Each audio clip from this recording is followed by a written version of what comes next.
Salut à tous les amis et bienvenue dans cette première vidéo de la rentrée de JSPC TV. Aujourd'hui, pas de je suis pas content, mais un off. En description de cette vidéo, vous pourrez trouver un lien vers un épisode non diffusé de Je suis pas content qui aurait dû sortir il y a 15 jours, consacré aux errances capillaires de Marlène Schiappa. Et avant de vous laisser pendant plus d'une heure et demie avec le sujet de cette vidéo, je voulais faire une toute petite parenthèse. Alors, je sais que beaucoup de gens m'attendent, et merci de vos messages de soutien. J'avais dit que je ferais ma rentrée le lundi 11 janvier, je l'avais dit sur les réseaux sociaux et dans le dernier live, et vous avez été nombreux à vouloir que je revienne plus tôt. Voilà pourquoi la semaine d'avant, lorsqu'il y a eu ce bad buzz autour de la promo du salon de coiffure fait par Marlène Schiappa, j'avais décidé de faire un épisode.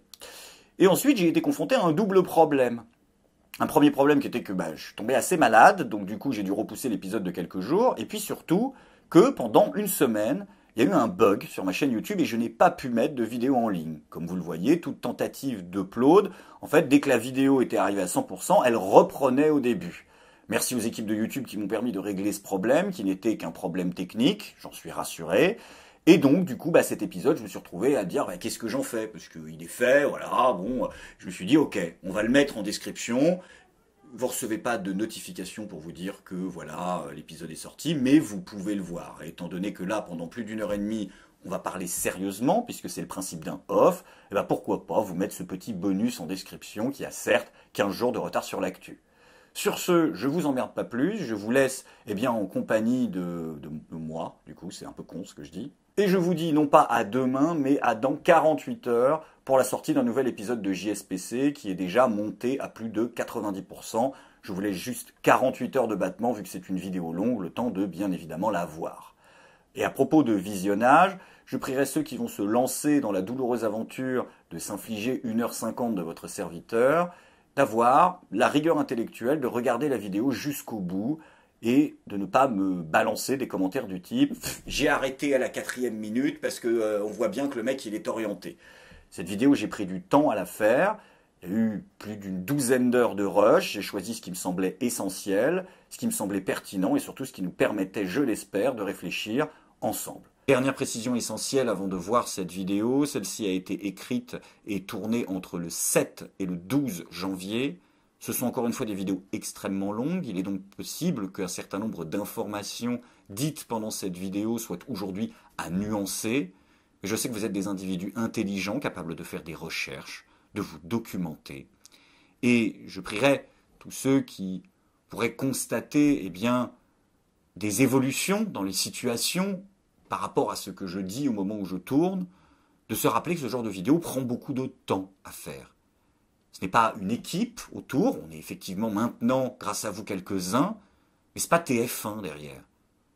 Et pour me livrer à un travail comme ça que je n'ai vu dans aucun média pour l'instant, je le fais avec mes moyens. Donc c'est pas la peine de venir dans un mois après la sortie de cette vidéo pour dire « Ah oui mais regarde, tu dis n'importe quoi parce que la semaine dernière, patati patata ».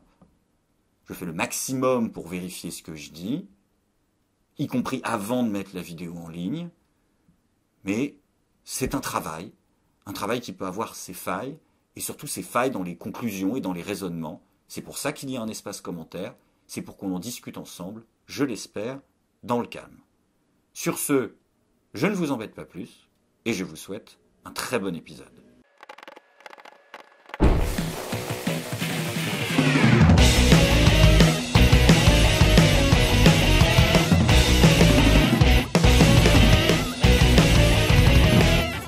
Oh, je suis pas content, c'était le bordel aux États-Unis. Oui, c'était le bordel aux États-Unis.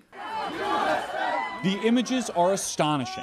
Rioters on the Senate dais, in House Speaker Nancy Pelosi's office, ransacking the hallowed halls of our government. Ouais, des images fortes, des images inédites, comme le rappelait notre correspondant Mathieu Mabin, et qui font sans doute la une demain des principaux médias américains. Voilà, ces partisans de Donald Trump qui ont investi le Capitole. Il était un peu plus de 13 heures à Washington. Des centaines de manifestants pro-Trump qui forcent le passage, démolissent les barricades métalliques entourant le siège du Congrès américain. Qu'est-ce que c'est que cette merde? Non, sans déconner. Allô, l'oncle Sam, remboursez là. Ah, remboursez-moi le billet, parce que c'est quoi ça? Putain, vous êtes les champions intergalactiques du coup d'État à l'étranger. Je vais dire, vous êtes 80 fois médaille d'or. Pour une fois, vous jouez à domicile. Et vous pouvez pas nous chier mieux que ça. Mais c'est minable! Putain, c'est là que tu te dis, heureusement que les ricains, ils ont Hollywood, hein. Pfiou. Ah bah si.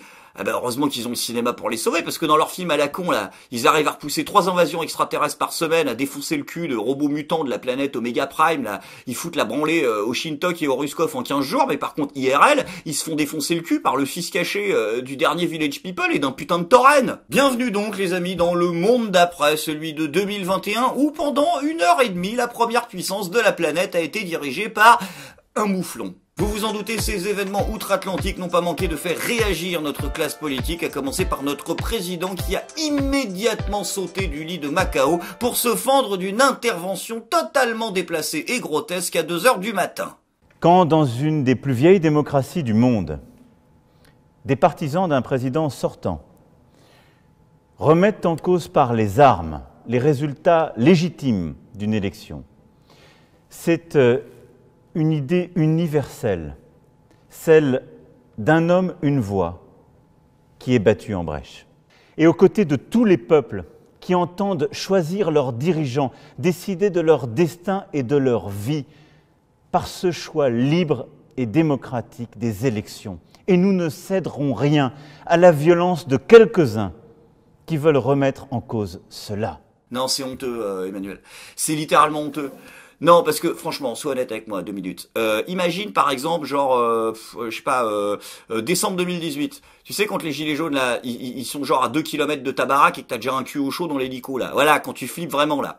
Imagine Donald, genre, il allume Internet, tic tac, comme ça, il met un drapeau tricolore dans le fond et il ouvre sa gueule. Tu l'aurais pris comment ? Alors bien évidemment, je sais que certains d'entre vous ne manqueront pas de trouver cette comparaison abusive. Eh bien justement, voyons ça ensemble dans cette première partie.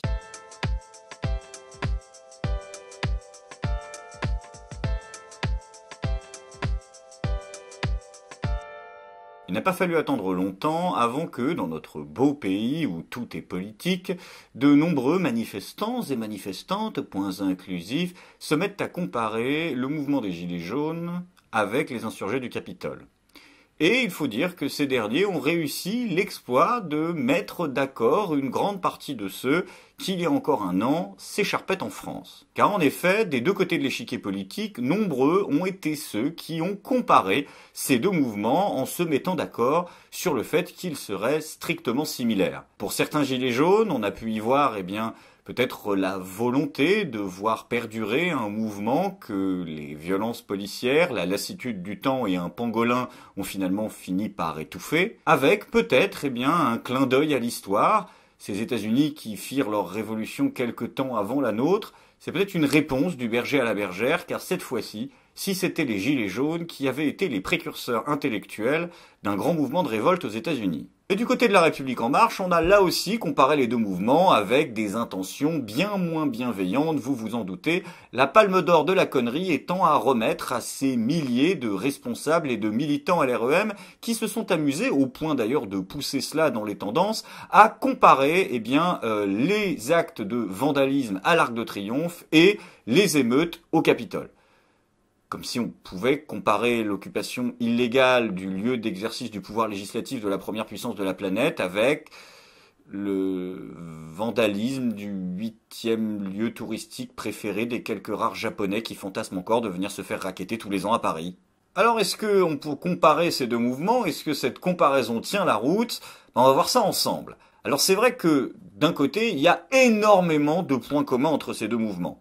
Déjà, premièrement, le profil des manifestants, dans les deux cas majoritairement des prolos, déclassés, plutôt blancs, plutôt de droite et avec une certaine tendance à la violence. Alors même si, du point de vue de la violence concrète et immédiate, il y a des différences entre les deux mouvements, du point de vue du symbole, on remarque une nette similitude entre cette potence installée devant le Capitole et ces guillotines installées aux différents ronds-points de France. Autre point commun entre les deux groupes, c'est la critique de leurs adversaires. Dans les deux cas, il s'agit d'un groupe de gens que la moitié de leurs pays respectifs et accessoirement de la planète traitent de nazis, d'antisémites, de racistes, de populistes et de xénophobes. Et pour ceux qui ont la critique politique plus légère et qui s'abstiennent de jugements moraux, on retrouvera également des critiques similaires, comme par exemple, ils ne savent pas ce qu'ils veulent, ou encore, ils ne sont même pas foutus de réussir à trouver un chef, alors qu'il semble évident que ce n'était pas l'intention de départ dans les deux cas, particulièrement pour les militants pro-Trump, puisqu'ils ont déjà leur chef, il est président. Et c'est là qu'on va commencer à pointer du doigt les différences, car là aussi, elles sont nombreuses. Déjà, moins de diversité politique du côté des insurgés du Capitole.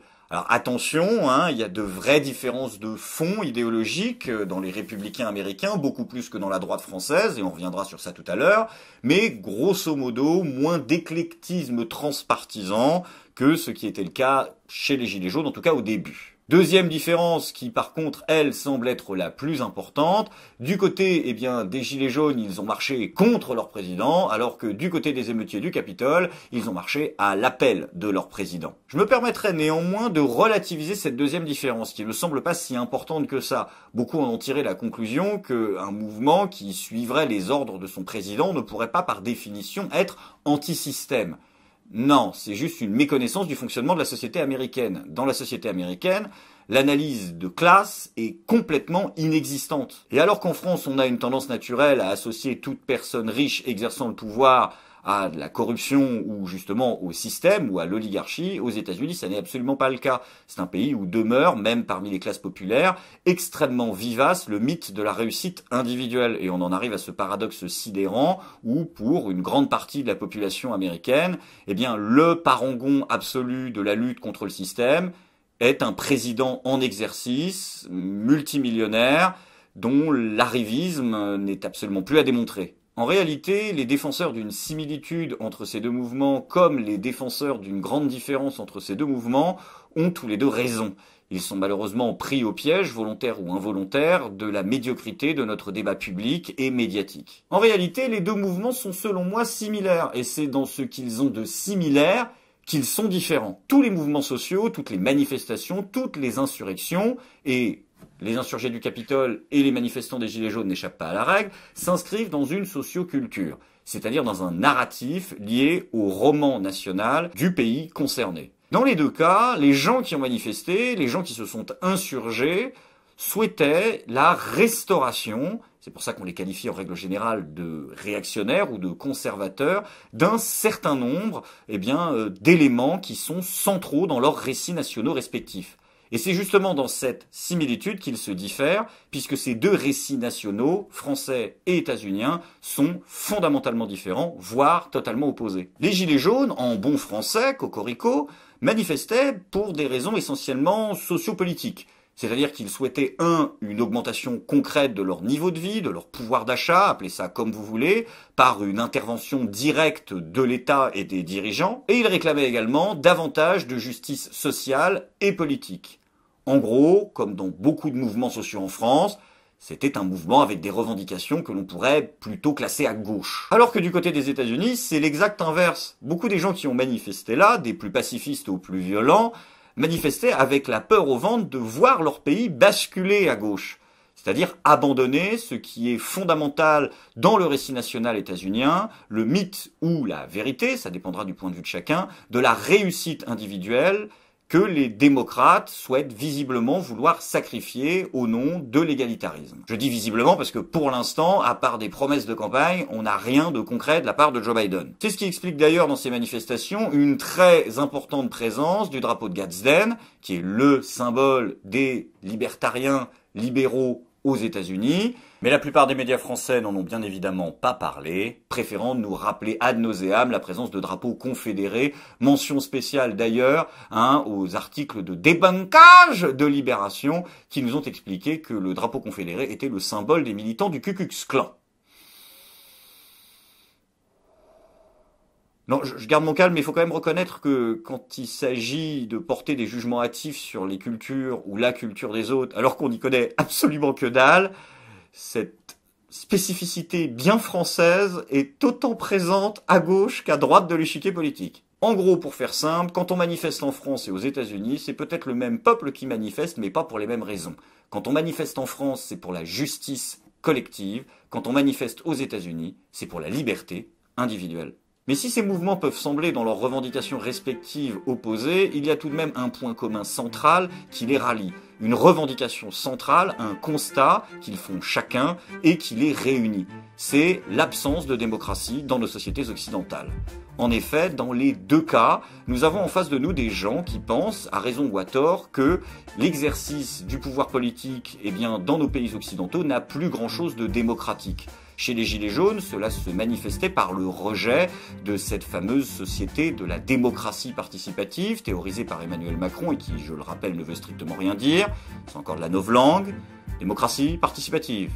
La démocratie, le pouvoir est exercé par le peuple. Il l'exerce, il ne participe pas. On a pu voir d'ailleurs un prolongement de cette volonté de restitution du pouvoir démocratique dans le RIC, le référendum d'initiative citoyenne, qui a vraiment été la grosse production idéologique de ces mouvements-là. Et aux États-Unis, c'est exactement la même chose, sauf que ce sentiment s'inscrit de façon beaucoup plus court-termiste. Il est lié à des événements beaucoup plus précis et récents, les dernières élections, avec ce sentiment chez 75% des républicains américains que les dernières élections ont été volés. Et si ces mouvements peuvent attirer l'un comme l'autre ma sympathie, c'est parce qu'ils ont l'immense avantage de mettre nos sociétés occidentales le nez dans leur caca, c'est-à-dire de s'apercevoir de leurs propres contradictions. Nous vivons dans des sociétés qui exaltent maintenant en permanence l'importance de l'individu. Que ce soit le discours publicitaire ou le discours politique, ils nous rabâchent ad nauseam que nous sommes des individus spéciaux, que notre choix compte, que nous sommes importants, que notre identité a une place, que nous avons la légitimité de nous affirmer.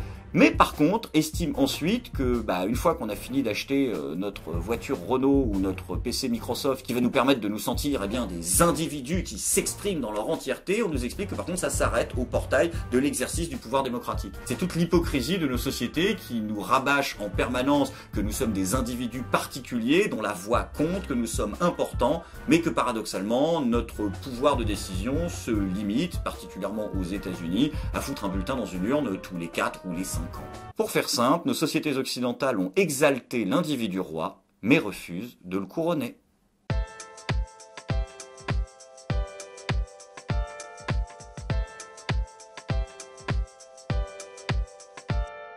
Alors je n'en doute pas, le simple fait que je vienne d'employer le mot de sympathie ne manquera pas de faire réagir certains qui ont probablement déjà le doigt prêt à cliquer sur le pouce rouge.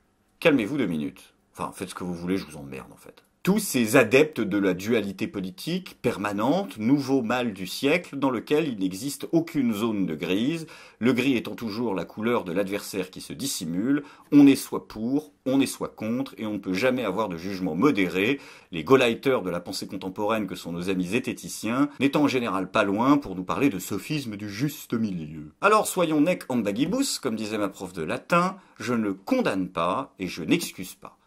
Déjà, parce que si j'avais voulu condamner ou excuser, j'aurais prolongé mes études de droit au lieu de devenir comédien.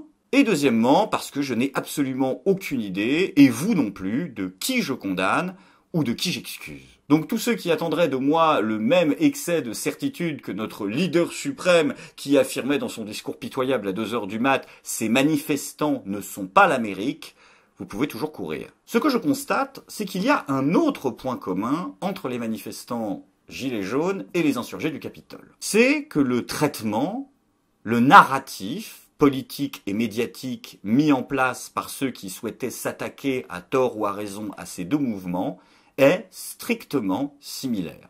Est-ce que ce n'était pas déjà le projet de certains en 1933, faire que le parti nazi en perte de vitesse se ridiculise définitivement dans l'exercice du pouvoir, ce qui s'est produit, bien sûr, mais cela aura quand même pris 12 ans et 50 millions de morts. Ce sont exactement les mêmes procédés, la même rhétorique, et je constate de façon assez amusée que ceux qui, à l'époque des Gilets jaunes, faisaient preuve d'une rigueur méthodologique et d'une prudence politique avant de tirer leurs conclusions, en ont ici totalement manqué. Tous ces gens qui, alors que Darmanin parlait de peste brune, que Castaner parlait de 1936 parce que les seules choses qu'on avait, c'était 3-4 photos de skinhead, quelques photos de cadres du Rassemblement National, 2-3 mecs identifiés des services de police, 3-4 antisémites qui se battent en duel, se sont pourtant dit « Non, attendez, stop, il faut peut-être un petit peu plus que ça pour généraliser à la totalité. Il faut peut-être éviter, comme on dit, de faire des amalgames. » Là, pendant 48 heures, ces mêmes personnes, et quelques minutes après le début des émeutes, ont défendu un narratif selon lequel des hordes de militants suprémacistes blancs, antisémites, négationnistes, néo-nazis, violents et intégristes religieux ont manifesté. Alors que, pendant ces 48 premières heures, les seules images permettant d'accréditer cela étaient 1. Une interprétation d'un tatouage porté par un mec déguisé en mouflon, 2. Un type portant un t-shirt Auschwitz, et 3. La présence de drapeaux confédérés. Ce que je dis, c'est que votre rigueur méthodologique, et particulièrement à ceux qui se revendiquent de l'esprit critique, dépend du degré de sympathie politique que vous avez. Parce que, encore une fois, au moment où vous dites « tous ces gens sont des militants d'ultra-droite violents », vous n'en savez rien. Vous n'en savez rien parce que vous n'avez pas pu voir les images des médias, déjà parce que les manifestants ont pété les caméras, lol, mais surtout parce que vous n'êtes pas allé regarder les centaines de vidéos filmées au téléphone de ces gens qui se sont réunis au départ pendant toute l'après-midi dans le calme avant que ça dégénère. Et d'ailleurs, précision assez amusante, non seulement ils se sont réunis au départ dans le calme, mais ils sont également partis dans le calme, chose que beaucoup de médias n'ont pas soulevée, hein. Peut-être que Joe Biden a raison et que ce sont des terroristes. On reviendra sur ça d'ailleurs à la fin de la vidéo.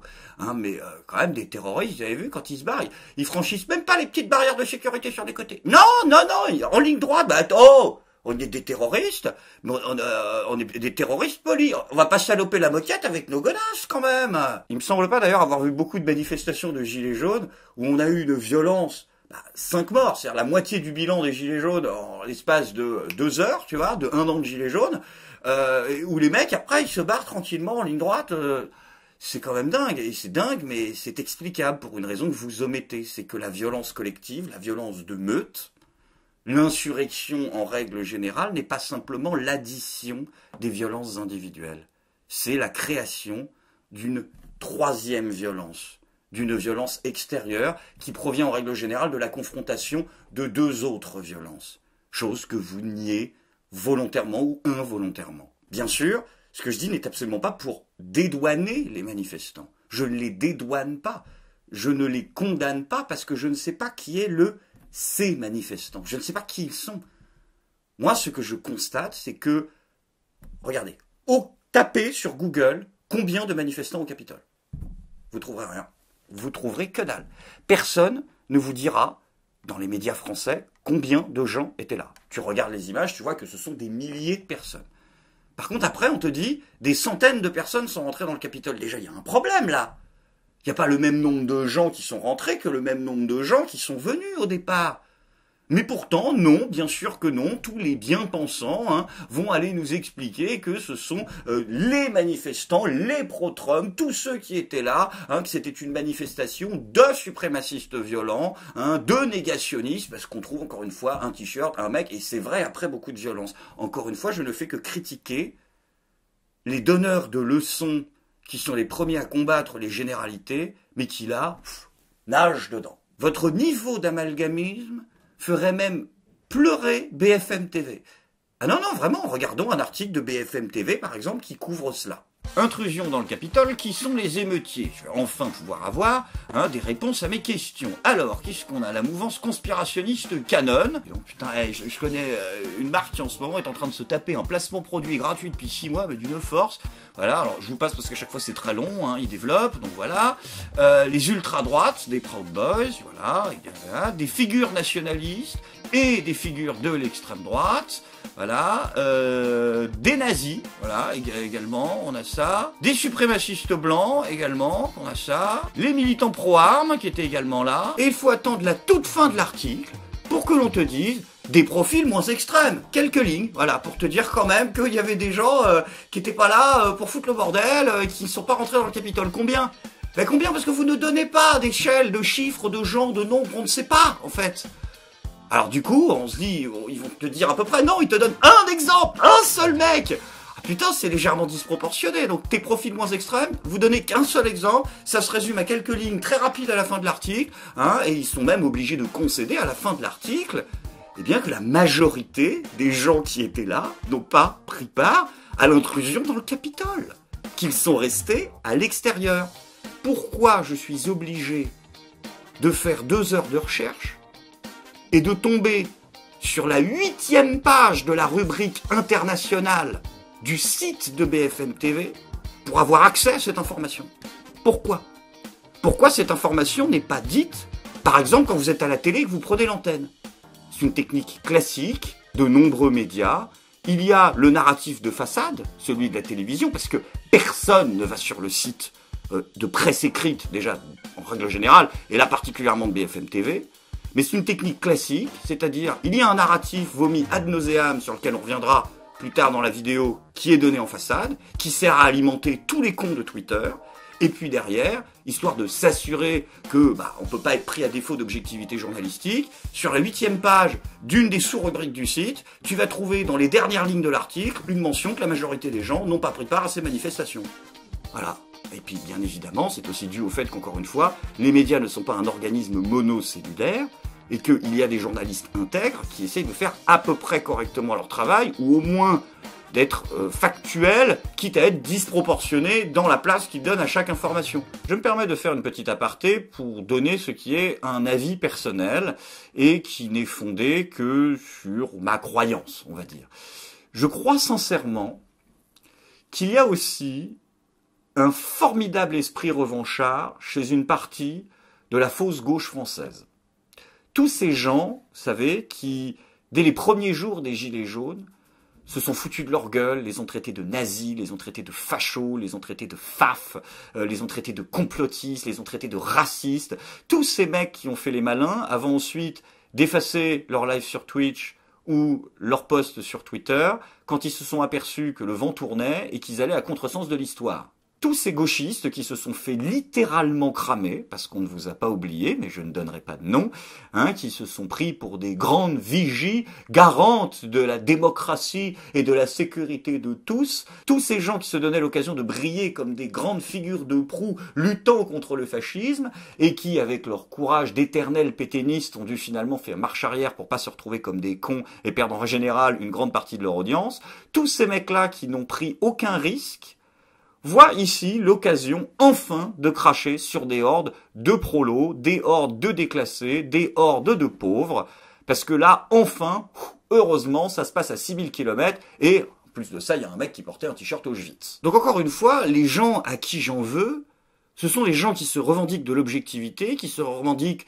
de la lutte contre les fausses informations, mais qui par contre balancent des narratifs qui sont absolument délirants. Des gens qui auraient pu nous dire combien de gens étaient là, combien sont rentrés dans le Capitole, des gens qui donnent des leçons de pas d'amalgamisme, mais qui, encore une fois, alors qu'il y a des milliers de gens qui viennent, des centaines ou une centaine qui rentrent à l'intérieur du Capitole, parmi lesquels on retrouve des militants suprémacistes blancs, racialistes, néo-nazis, etc., vont te dire « tout le monde dans le même panier ». Vous auriez pu quand même mentionner cela. Sauf que malheureusement, pour vous, la moitié des États-Unis sont des fascistes. La moitié, encore une belle arrogance française, des États-Unis, c'est-à-dire les républicains concrètement, sont des gros beaufs d'extrême droite. Non, absolument pas.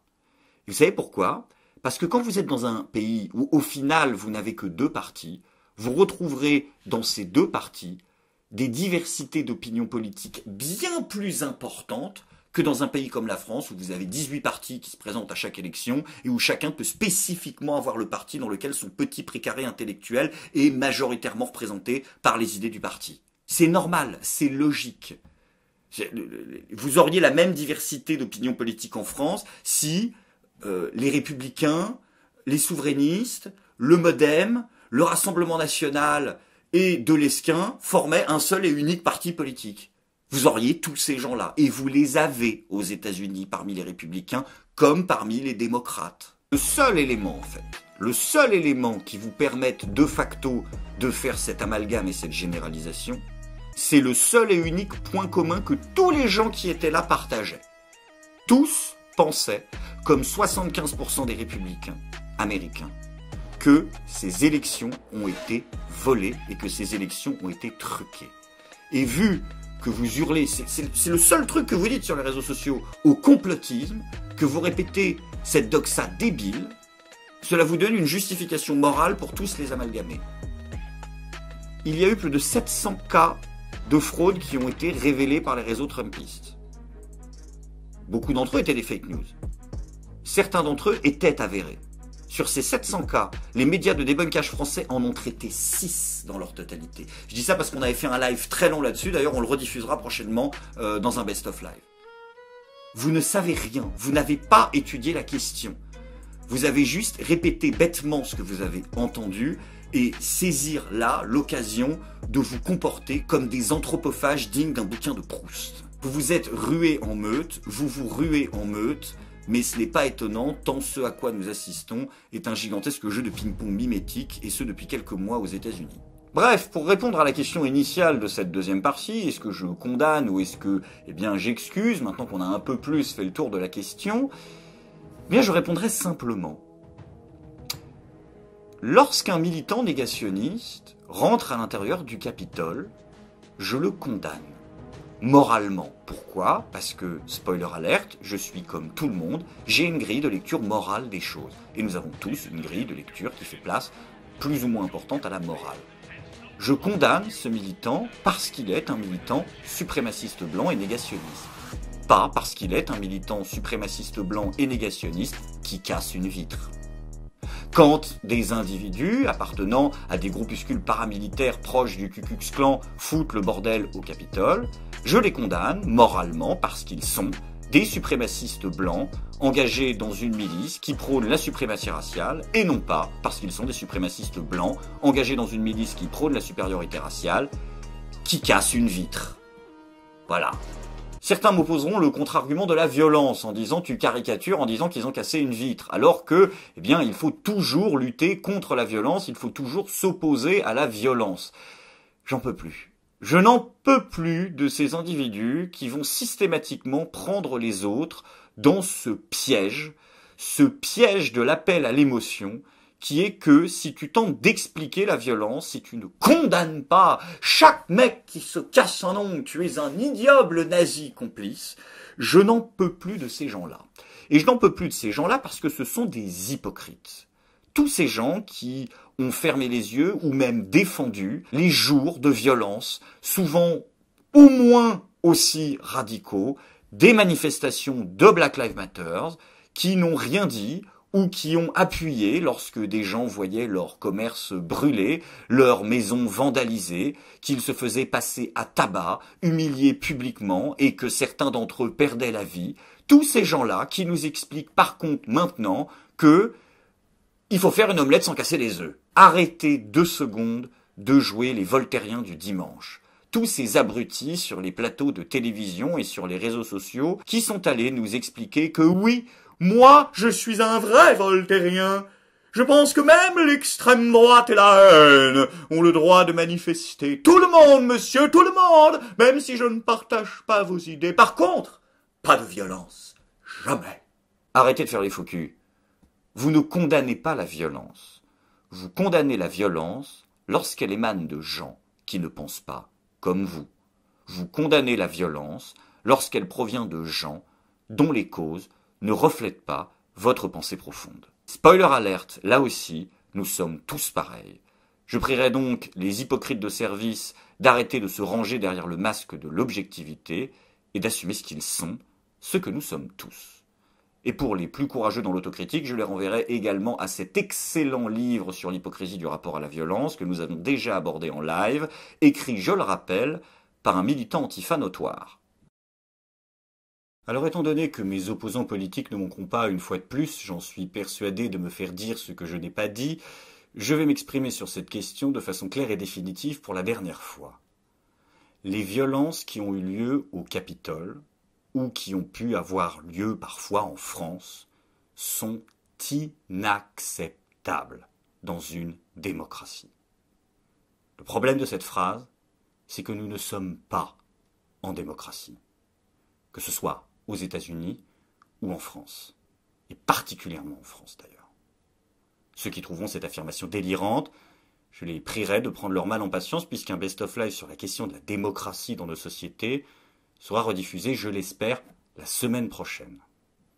Mais je le maintiens, au vu des définitions classiques de la démocratie, non, nous ne sommes plus en démocratie depuis de nombreuses années dans la plupart de nos pays occidentaux.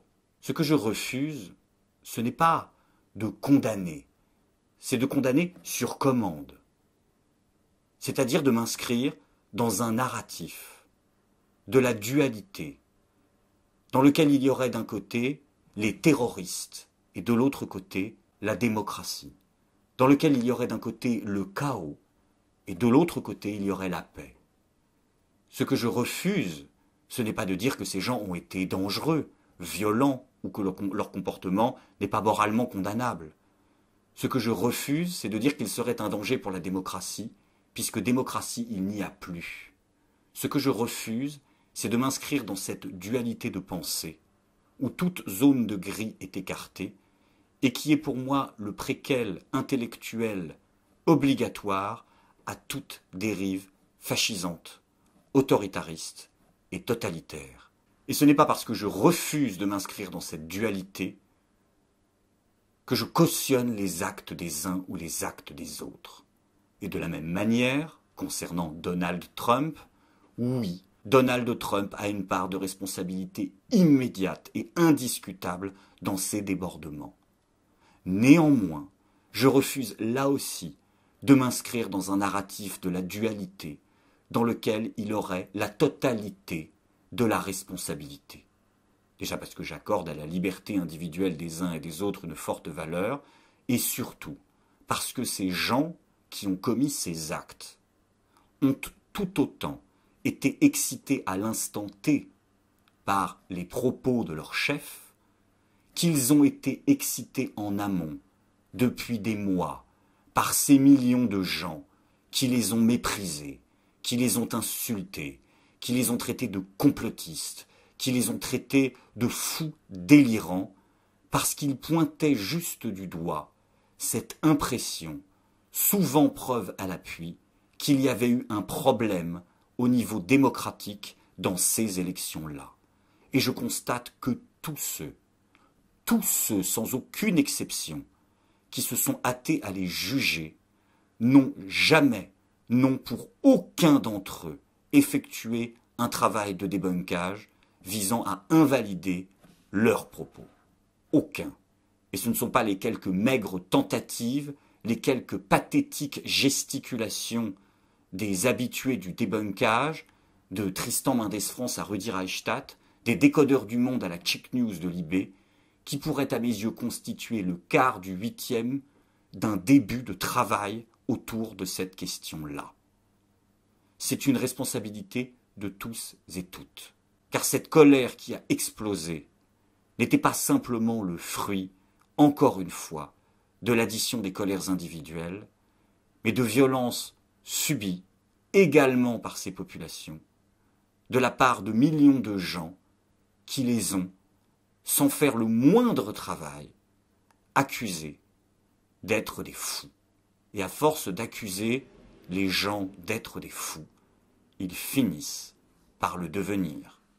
Et pour en revenir à Emmanuel Macron, je pense que quand on est à 2 doigts, ou je dirais même à 2 ans, quand tu foutras une énième branlée à la mère Le Pen de se prendre exactement la même chose dans le museau, on ferait mieux de fermer un peu plus sa gueule et de démontrer un tout petit peu plus d'humilité. Ça te tente pas ?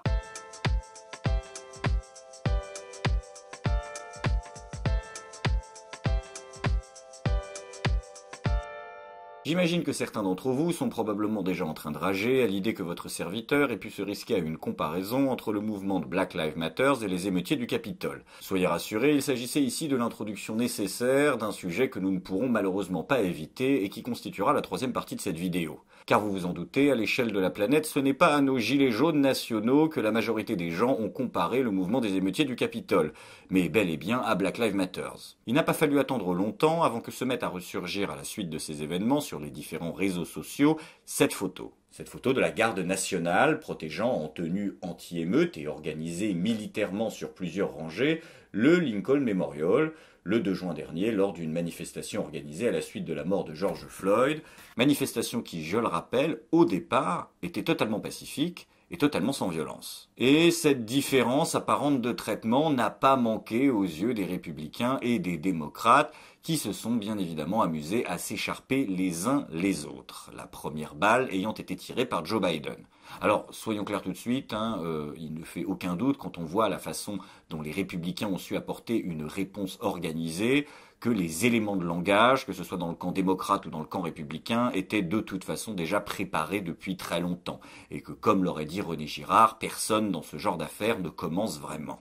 Mais revenons-en au propos de Joe Biden. Personne ne pourra nier que si cela avait été un groupe de Black Lives Matter hier, ils auraient été traités très différemment des voyous qui ont attaqué le Capitole. Nous savons tous que c'est vrai, et c'est inacceptable. Il n'a pas fallu attendre longtemps, vous vous en doutez, pour qu'il soit également applaudi des deux mains par les représentants de Black Lives Matter, qui ont condamné, je les cite, l'hypocrisie des autorités quand il s'agit d'un coup d'État. Fin de citation. Dans un communiqué officiel, le mouvement Black Lives Matter écrit la chose suivante. « Lorsque les Noirs protestent pour notre vie, nous sommes trop souvent accueillis par des troupes de la garde nationale ou des policiers équipés de fusils d'assaut, de boucliers, de gaz lacrymogènes et de casques de combat. Lorsque les Blancs tentent un coup d'État, ils sont accueillis par un nombre insuffisant de membres des forces de l'ordre qui se montrent impuissantes à intervenir, allant jusqu'à poser pour des selfies avec des terroristes. » Il est intéressant de noter que Black Lives Matter s'inscrit totalement ici dans le narratif de lutte contre le terrorisme mis en place par Joe Biden, sur lequel on reviendra à la fin de la vidéo.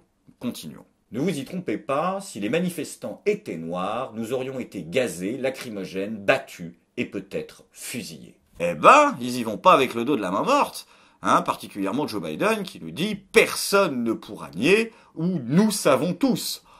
Non, le mec il pense à ma place, mais le problème, mon coco, c'est que un rapide coup d'œil à l'histoire de ton pays, tu sais, celui que tu vas diriger dans pas très longtemps, suffit déjà à nuancer tes propos, parce qu'ils sont rentrés au Capitole, les Noirs, aux États-Unis. En 1967, oui, c'était pas Black Lives Matter, non, c'était les Black Panthers. Ouais, c'est rien à voir avec le film. Non, je précise parce que le mec est limité. Hein, ils avaient pas de vibranium, mais ils avaient des flingues. Hein, combien de morts? Bah 0. Après, certains auront peut-être, je ne sais pas, hein, l'impétueuse indécence de me dire que le traitement des Noirs dans les années 60 aux États-Unis était meilleur hein, que le traitement des Noirs dans l'Amérique de 2020. Alors attention, tout ça ne prouve absolument pas que si aujourd'hui les Noirs étaient rentrés au Capitole, les choses auraient pu se passer différemment, particulièrement au vu du contexte de tension mimétique présent à l'heure actuelle dans la société américaine. Néanmoins, cela permet quand même de remettre un petit peu, on va dire, de relativité dans vos affirmations péremptoires, hein, quand vous nous dites que personne ne pourra nier ou que nous savons tous que c'est vrai. Mettons donc les affabulations historico-chroniques de côté et plongeons-nous un minimum dans les chiffres. Non pas que je leur accorde une confiance aveugle, j'ai trop lu Alfred Sauvy pour ça, mais certains d'entre eux sont particulièrement révélateurs. Commençons par celui-ci, 21 contre 56. Non, ce n'est pas un résultat du Super Bowl, c'est le nombre de policiers déclarés blessés par les services de police officiels aux États-Unis pendant les émeutes de Black Lives Matter et pendant les émeutes du Capitole. Et, au risque d'étonner certains, 21 c'est pour Black Lives Matter et 56 pour les émeutiers du Capitole. C'est-à-dire que pendant toute la durée des manifestations de Black Lives Matter, il y a eu 21 policiers blessés, et pendant les 2 heures d'émeute au Capitole, il y en a eu 56, soit 2 fois plus. Encore plus que 2 fois plus. Et ce chiffre, il est assez intéressant, et surtout embarrassant, pour les deux parties. Ah oui, parce que du côté des pourfendeurs de Black Lives Matter, ce qui les caricature souvent comme des tueurs de flics, hein, pour dire les choses clairement, bah il s'avère que pendant la durée totale du mouvement de Black Lives Matter, ils ont blessé 2 fois moins de flics que les militants du Capitole pendant 2 heures. Mais ce chiffre est aussi embarrassant pour les pourfendeurs de Donald Trump et de ses supporters, qui dépeignent souvent ces derniers comme des fascistes primaires, baignant dans l'adoration de l'autorité avec un respect absolument métaphysique pour la police et l'armée. Il semblerait que quand ils ont décidé de s'énerver, ils sont pas tant attachés au respect de l'institution policière que ça. Et c'est encore une fois tout le paradoxe de ces violences et de ces gens qui sont très difficiles à faire rentrer dans une caricature commune. Ainsi, par exemple, on sera amusé de voir l'agitateur public Alex Jones, pourtant une des figures absolument incontestables du mouvement QAnon et du soutien à Donald Trump, qui, pendant que les émeutiers commencent à rentrer au Capitole, prend immédiatement un mégaphone et fait tout son possible pour essayer d'empêcher tout débordement, incitant et haranguant les manifestants pour qu'ils rejoignent le rang et se tiennent le plus éloigné du Capitole, là où la manifestation aurait dû se tenir au départ. Paradoxe surprenant qui n'a pas manqué d'étonner dans la gauche américaine, où l'on a pu constater que lors de ces folies collectives, eh bien, ceux qui parfois sont les plus agités dans la vie de tous les jours se retrouvent paradoxalement à devenir les plus raisonnables. Et il y a un autre chiffre que vous avez très certainement vu circuler sur les réseaux sociaux tant il a été copié-collé, c'est le chiffre de 316 contre 61. Ce chiffre, c'est une comparaison du nombre d'arrestations entre Black Lives Matter et les émeutiers du Capitole. Alors ce chiffre, au départ, a été produit directement par CNN. Enfin non, ce n'est pas le chiffre de CNN, c'est une analyse de CNN à partir de données spécifiquement choisies à l'intérieur des données officielles de la police états-unienne. 316 arrestations, c'est donc le nombre de personnes arrêtées, non pas pendant la totalité du mouvement Black Lives Matter, vous vous en doutez, mais le 1er juin 2020. C'est-à-dire le jour reconnu comme tous comme le pic de violence de Black Lives Matter, là où ça a vraiment dégénéré le plus. Alors, est-ce qu'il est de bonne foi de prendre comme exemple la journée la plus violente de Black Lives Matter pour la comparer à ces émeutes du Capitole? Je pense que oui, ça me choque pas personnellement. Je pense qu'en termes de violence, on est à peu près sur de l'ex-aequo, donc je trouve ça totalement valable. Là où par contre, CNN est d'une incroyable mauvaise foi, que je soupçonne bien évidemment de ne pas être involontaire, c'est qu'ils émettent de mentionner la moitié du problème. De nombreux articles de journaux français ont repris ces chiffres comme la preuve indiscutable de l'existence d'un racisme systémique désormais indéniable aux États-Unis. Sauf que malheureusement, vous oubliez quelque chose. Ce n'est pas parce que vous prenez la journée la plus violente de BLM pour la comparer aux émeutiers du Capitole que de facto, la comparaison devient légitime. Car ce que vous oubliez, c'est que ce 1er juin, cela fait une semaine que les manifestations de Black Lives Matter ont démarré. Une semaine pendant laquelle la police a eu la possibilité de s'organiser, de se préparer. Les différents services ont pu se réunir dans des bureaux pour mettre en place des stratégies communes. Rappelons d'ailleurs qu'à ce moment-là, la police a l'appui de l'armée, c'est-à-dire de la garde nationale, et surtout, ils ont de leur côté la loi, puisqu'un couvre-feu a été mis en place, ce qui permet grandement de faciliter les arrestations. Comparer les arrestations effectuées par une police désorganisée dans le cadre d'un assaut éclair produit par un délire collectif en l'espace d'une fraction de seconde, police en sous-effectif qui tente de se protéger déjà, de reculer, de se planquer, de ne pas crever, avec les résultats en matière d'arrestation obtenus par des forces armées coordonnées, bénéficiant de l'appui de la loi et de l'appui de l'armée, et d'une mauvaise foi sidérante. Et c'est ce qu'explique très bien d'ailleurs le porte-parole du département de la police métropolitaine. Lorsque nous annonçons un couvre-feu à l'avance, nous avons suffisamment de ressources pour faire monter les gens dans les fourgons, et nous sommes prêts à procéder à des arrestations massives. Comme cela a été fait si tard dans la journée de mercredi, nous n'étions pas prêts à procéder à des arrestations massives comme ça, jusqu'à ce que le couvre-feu soit mis en place plus tard dans l'après-midi. Bon, après, peut-être que certains me répondront « Oui, mais bon, ça reste la parole d'un flic, #ACAB ». Alors là, je peux plus rien faire. Tout ça ne démontre donc absolument pas qu'il y a eu une volonté consciente de la part des forces de l'ordre, de la police présente en face du Capitole, d'arrêter moins de manifestants que pendant le pic de violence de Black Lives Matter. C'est juste qu'ils en avaient déjà de base moins la possibilité. Là où par contre il y a un vrai problème, c'est dans la non-présence de la garde nationale, qui est une énorme erreur de Donald Trump. Même une faute morale, on pourrait dire. Parce qu'il y a deux problèmes avec Trump. Un, il a organisé son coup de com', et non son coup d'État, on reviendra là-dessus à la fin de la vidéo, mais surtout deux, il l'a très mal fait.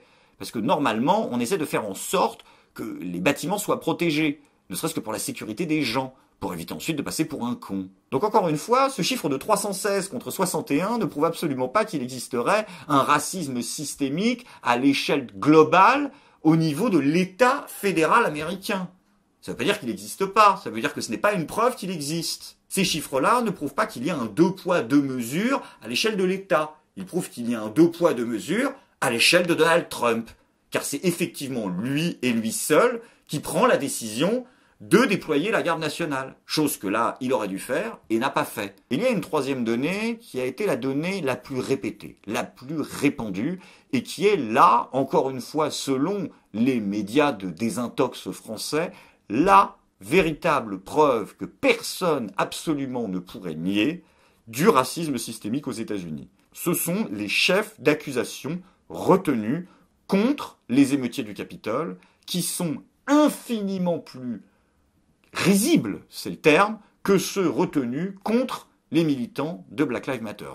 Ainsi par exemple cet homme, Christopher Stanton Georgia, 53 ans, qui a été arrêté après la manifestation pro-Trump et déféré devant un juge, eh bien n'encourait qu'une peine de prison de 180 jours ou une amende de $1000 pour avoir participé de façon particulièrement violente à ces émeutes. Il est également à préciser que cet homme est également suspecté, non pas d'avoir été, comme ce qui a pu être dit dans certains médias, l'homme qui s'est introduit dans le bureau de Nancy Pelosi, la députée démocrate, mais d'être celui qui aurait volé son ordinateur portable dans lequel il y aurait de nombreuses données personnelles et professionnelles confidentielles. Mais tout le monde conviendra par contre sans discuter que qu'il y ait eu vol d'ordinateur ou pas vol d'ordinateur, pour avoir été un des participants violents de ces manifestations-là, j'ai $1000 d'amende, c'est rien. Enfin, de toute façon, il purgera pas sa peine puisqu'il s'est suicidé le lendemain d'une balle dans la poitrine.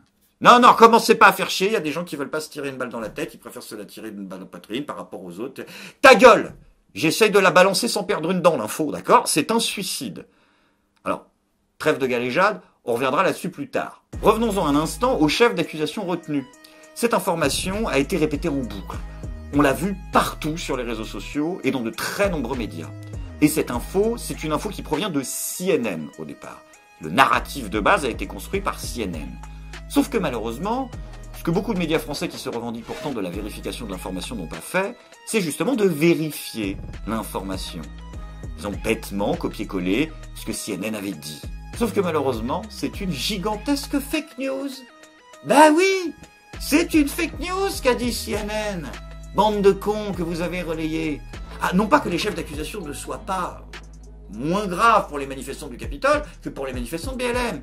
C'est juste que c'est tout à fait normal et que ça fait partie d'une stratégie. Car en effet, il existe des explications très simples à cette disproportion entre les chefs d'accusation retenus contre les uns et contre les autres. Ainsi, si vous aviez fait correctement votre travail, vous auriez par exemple relayé les déclarations du procureur fédéral de Washington, Michael Sherwin, qui a expliqué le pourquoi du comment de cette disparité dans les chefs d'accusation retenus. Et l'explication est très simple et très logique.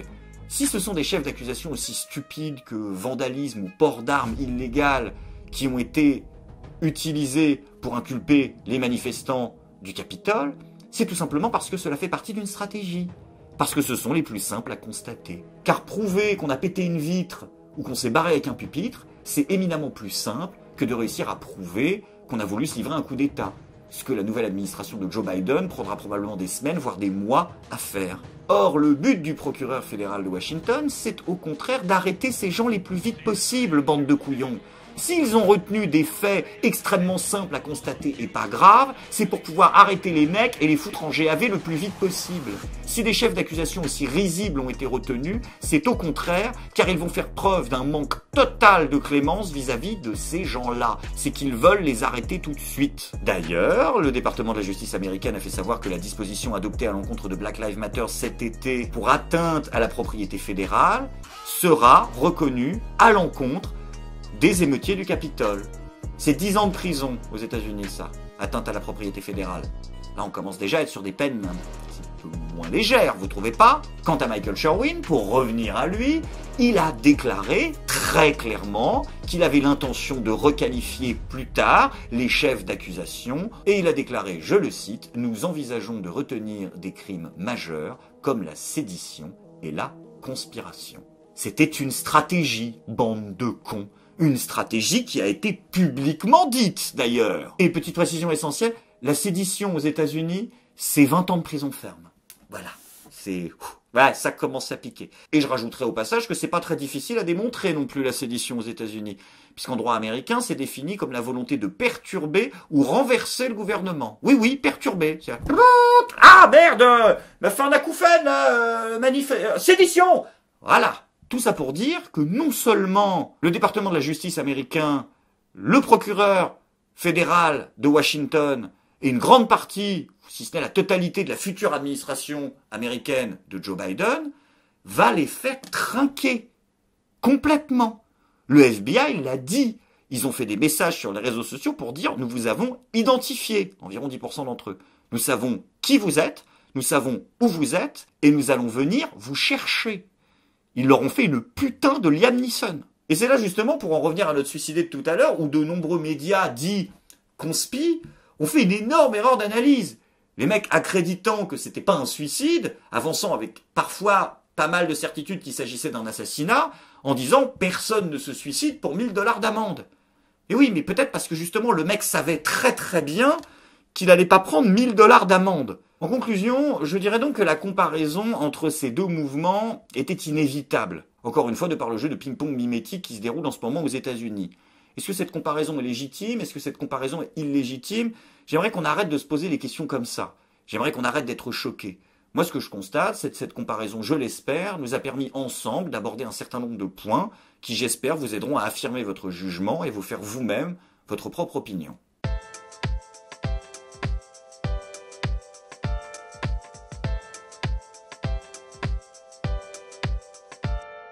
Et puisqu'on en est à parler de fake news, ça va être le moment de la vidéo où on va s'intéresser un petit peu plus à ces dernières. Car vous vous en doutez, de très nombreuses fausses informations ont circulé sur les réseaux sociaux et dans les médias autour de ces manifestations-là. On vient d'en aborder une. Mais il y en a d'autres qui sont extrêmement intéressantes. Alors on va pas s'attarder sur les épiphénomènes et les épithéories, mais sur celles qui, je l'espère, seront encore une fois les plus utiles afin de tirer des conclusions qui, j'espère, vous seront utiles. Première fake news qui a majoritairement circulé sur les réseaux sociaux, c'est que ce sont les Antifa qui auraient infiltré ce mouvement et qui seraient à l'origine à la fois des débordements, mais également de la plupart des violences qui ont été commises. De nombreux médias américains, qu'ils soient sur les réseaux ou sur les ondes, ont avancé l'idée, sans véritablement aucune preuve, que c'était les Antifa qui étaient totalement responsables de cette violence. Alors soyons clairs, je ne le crois pas. Je ne le crois pas tout simplement parce qu'il n'existe aucune preuve concrète permettant d'affirmer une telle chose. Alors attention, il va falloir être précis maintenant. Ce n'est pas parce que rien ne prouve que les Antifa auraient été à l'origine de cette manifestation-là et de ces débordements qu'il n'y avait pas, peut-être, des Antifa à l'intérieur de cette manifestation.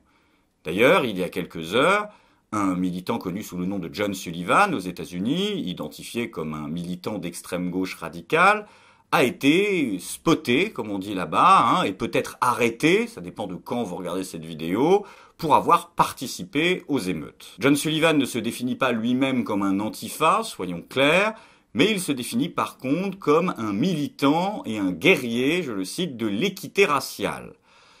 Bon, en gros, on est vraiment sur du militant, identitaire, communautaire, extrêmement virulent. Quant à sa participation aux événements, elle était loin d'être périphérique. Non, il était réellement en première ligne de ces événements.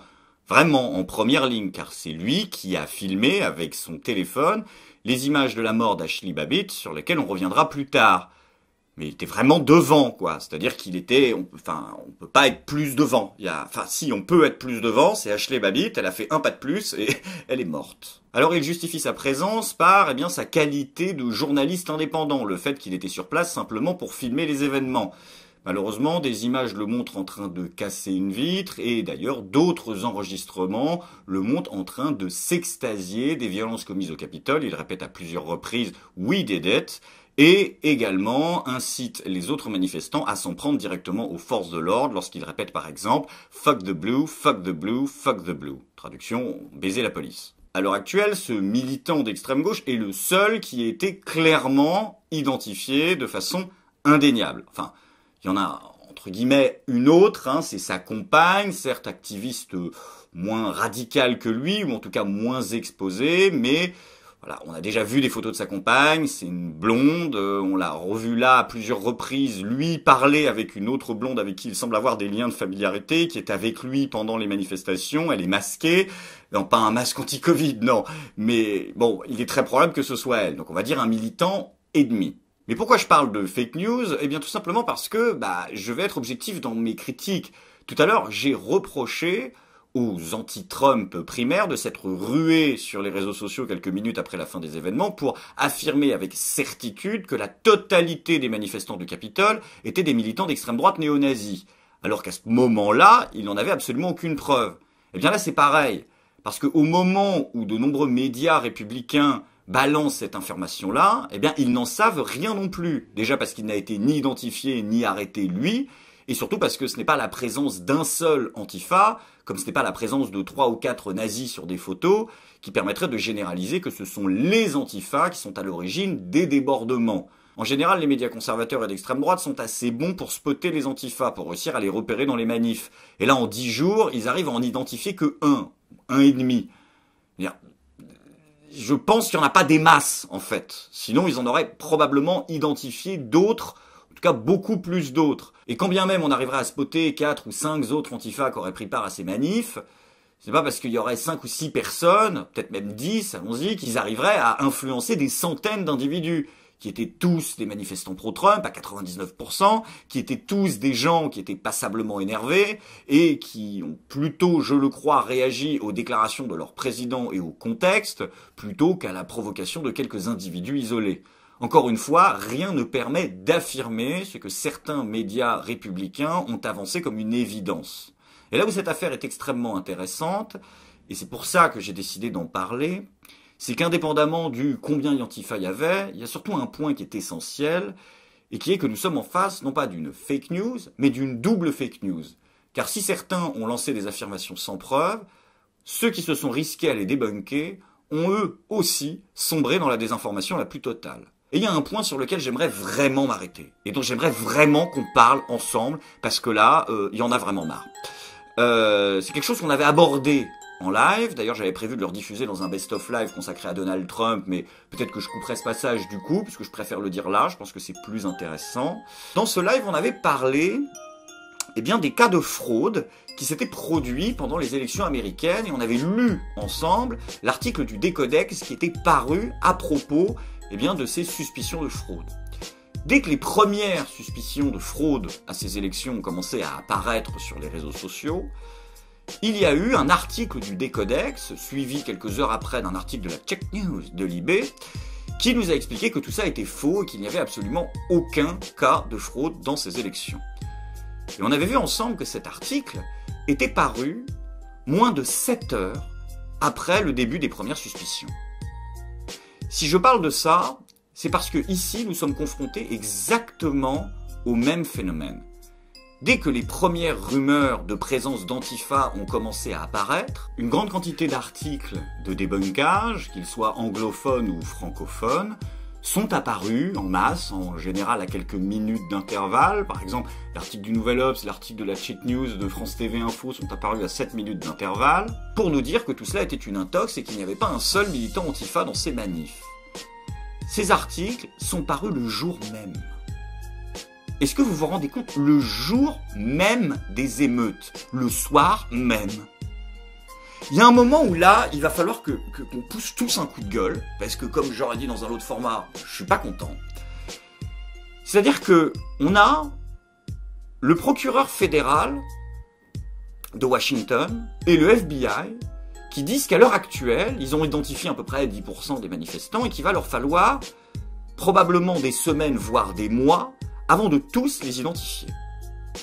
Et on a un putain de pigiste qui, avec son petit Nespresso, son petit Wattels, son petit MacBook, moi je l'imagine toujours ce mec comme ayant la gueule du type dans les inserts des vidéos de chez Chounet qui va te donner la note du jeu, tu vois. Et qui lui, par contre, il est sûr qu'en 6 heures, il peut te donner des conclusions que le FBI lui-même dit qu'il lui faudra probablement des semaines, voire des mois à obtenir. Et c'était exactement pareil au moment des suspicions de fraude. Ces mecs, en 7 heures, te disaient « Non, c'est sûr, Décodex, il n'y a pas de faute ». Alors que, encore une fois, les organismes de vérification d'élections aux États-Unis ont mis 1 mois et demi avant de statuer.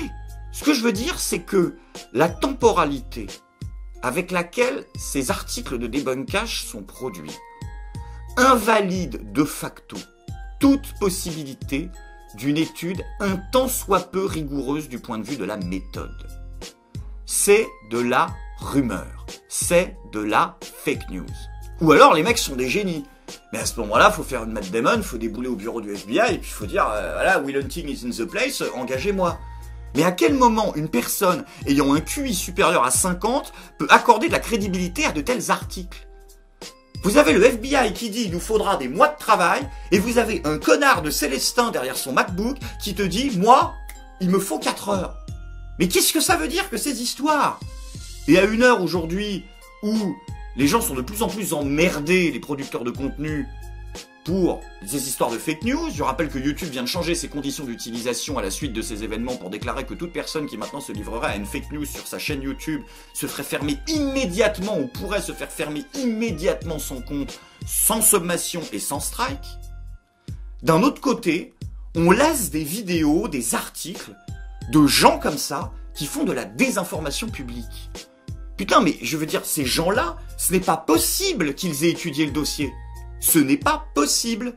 Ils ne peuvent prendre que 3 ou 4 cas isolés et balancer le doxa, balancer un narratif. Des gens qui osent pondre des articles comme ça, on devrait à minima leur retirer leur carte de presse, conformément à la loi sur la liberté de la presse et les fausses informations. Ça ne devrait pas être autorisé. Ou alors ça devrait être autorisé, mais comme vous savez, je suis un éternel adepte du « tout le monde à bicyclette ». Et le pire, c'est le niveau de certains de ces articles. Alors il y en a un qui était essentiel, je n'arrive pas à le retrouver. Mais, parce qu'en plus, ces articles sont très souvent mis à jour, tu vois, les mecs te balancent un truc au départ, puis après ils vont rayer, une fois que le narratif a été dit.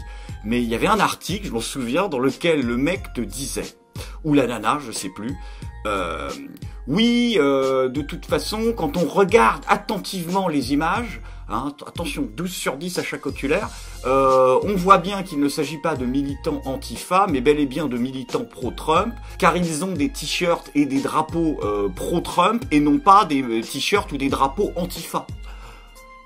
Mais Fox Mulder, ça te dit quelque chose le concept de militant infiltré ou pas? Enfin, c'est juste un petit exemple comme ça qui m'avait fait rire, mais qui est vraiment significatif du niveau général du truc, quoi. Alors bien sûr, il y a d'autres articles qui sont plus vicieux. Des articles qui ne vont pas expressément te dire qu'il n'y avait pas de militants antifa, mais qui vont fortement te le laisser suggérer. Et je voudrais là qu'on marque un petit temps pour se concentrer sur ce qui sont vraiment les deux grandes techniques manipulatoires de ce genre d'articles. C'est 1, la sélection arbitraire des informations, et 2, la sélection arbitraire de la temporalité. Quand on avait vu en live l'article du Décodex consacré à la fraude aux élections américaines, on avait pu voir que, sur 700 cas de fraude avérés, seulement 4 avaient été traités par cet article-là. Si on rajoute les 2 cas supplémentaires traités par la Check News de Libération, ça fait 6, soit moins de 1% de la totalité. Dans l'article du Décodex, là, quasiment la moitié de l'article est d'ailleurs consacré à une pauvre citation de Joe Biden où il dit « Nous avons organisé la plus grande opération de fraude de l'histoire des États-Unis », alors que bien évidemment que c'est un lapsus. Bien évidemment, c'est logique. Mais ils vont consacrer énormément de temps à ça en omettant les cas les plus problématiques ou révélateurs de véritables cas de fraude. C'est pour ça que je parle de sélection arbitraire de l'information, en se cachant en règle générale derrière le « on ne peut pas tout étudier ». Ah oui, peut-être, mais alors à ce moment-là, laissez-vous au moins une semaine de plus avant de poster vos articles. Et dans le cadre de la présence, oui ou non, d'Antifa à ces manifestations-là, eh bien ils ont appliqué le même procédé. Si l'on regarde par exemple cet article, les mecs vont te tartiner 8 putains de pages sur des photos, du mouflon, avec des cercles rouges, des flèches, on dirait des miniatures de youtubeurs putaclic. Puis on te balance un tweet, puis on te parle du mec à barbe, puis ensuite avec une autre photo du mec hors contexte, puis on te recompare, puis on te montre un tweet d'un mec qui correspond pas du tout au sujet, mais c'est pas grave, puis une déclaration d'un député républicain, et puis on revient sur le premier. En fait, ils ont traité que 2 trucs. Mais vu que t'en as pour 8 pages, tu te dis, waouh, putain, il y a à bouffer. Puis il y a surtout à la fin le petit logo de l'AFP qui te permet de dire, ah putain, c'est du sérieux. Surtout que 90% des gens aujourd'hui ne lisent plus les articles, mais se limitent au titre. Ils vont rapidement survoler, ils vont avoir un effet waouh et ils vont s'arrêter là. Et la deuxième méthode complètement fallacieuse qui est utilisée, c'est le choix arbitraire de la temporalité. Parce que, comme on l'avait dit tout à l'heure, vous regardez les articles sur la fraude aux États-Unis, se sont tous rués dessus. Par contre, quand ensuite des informations plus contradictoires ont commencé à émerger, là, il n'y avait plus personne au bout du fil. Et là, c'est exactement pareil. Quand vous regardez les articles qui vous disent « il n'y avait pas d'antifa », quand ensuite il y a des informations peut-être ou d'autres suspicions qui pourraient arriver, là, ils n'en parlent plus non plus. Parce que le boulot a été fait. Le but n'est en fait pas d'analyser un sujet sur la durée. C'est de poster le plus vite possible un article qui va instaurer le doute dans l'esprit du lecteur et une méfiance par rapport aux informations ultérieures qu'il pourrait recevoir. Alors certains me diront que c'est le but même de l'esprit critique, insinuer le doute. Sauf que l'esprit critique, c'est insinuer le doute envers toutes les parties. pas simplement envers une des sources de l'information. Les mecs pondent un article, en général quelques heures après le début des événements ou d'un sujet qu'il faudrait pourtant énormément de temps à étudier, te balancent 3 ou 4 exemples qui ne sont absolument pas représentatifs de la totalité du problème, de la totalité des questionnements et de la totalité des sources, et puis ensuite vont te dire, voilà, moi c'est fait, je passe à autre chose, le narratif a été implanté. Deuxième fake news qui a beaucoup circulé, les députés et la police auraient laissé volontairement rentrer les manifestants dans le but de décrédibiliser Donald Trump. Je n'y crois pas une seule seconde. Concernant les députés, un simple coup d'œil au visage terrifié de ce député américain qui ressemble d'ailleurs de façon assez savoureuse à Emmanuel Macron, montre qu'ils ont eu peur. Ils ont eu très très peur. Les mecs les ont mis en PLS. Non, au sens propre. Ah, au sens putain de propre. Lui, il est en position latérale de sécurité, concrètement. Et concernant la police, je n'ai pas pour l'instant d'éléments, peut-être que ça évoluera, qui me permettraient de dire que la police a laissé rentrer les manifestants. Non, les images que j'ai vues me montrent une police en sous-effectif qui tente bel et bien de repousser les manifestants comme ils le peuvent. C'est juste que les mecs ont forcé et sont passés. Alors je vais quand même faire une petite précision. Il y a deux policiers qui actuellement sont suspectés d'avoir aidé, d'avoir laissé faire les manifestants au Capitole.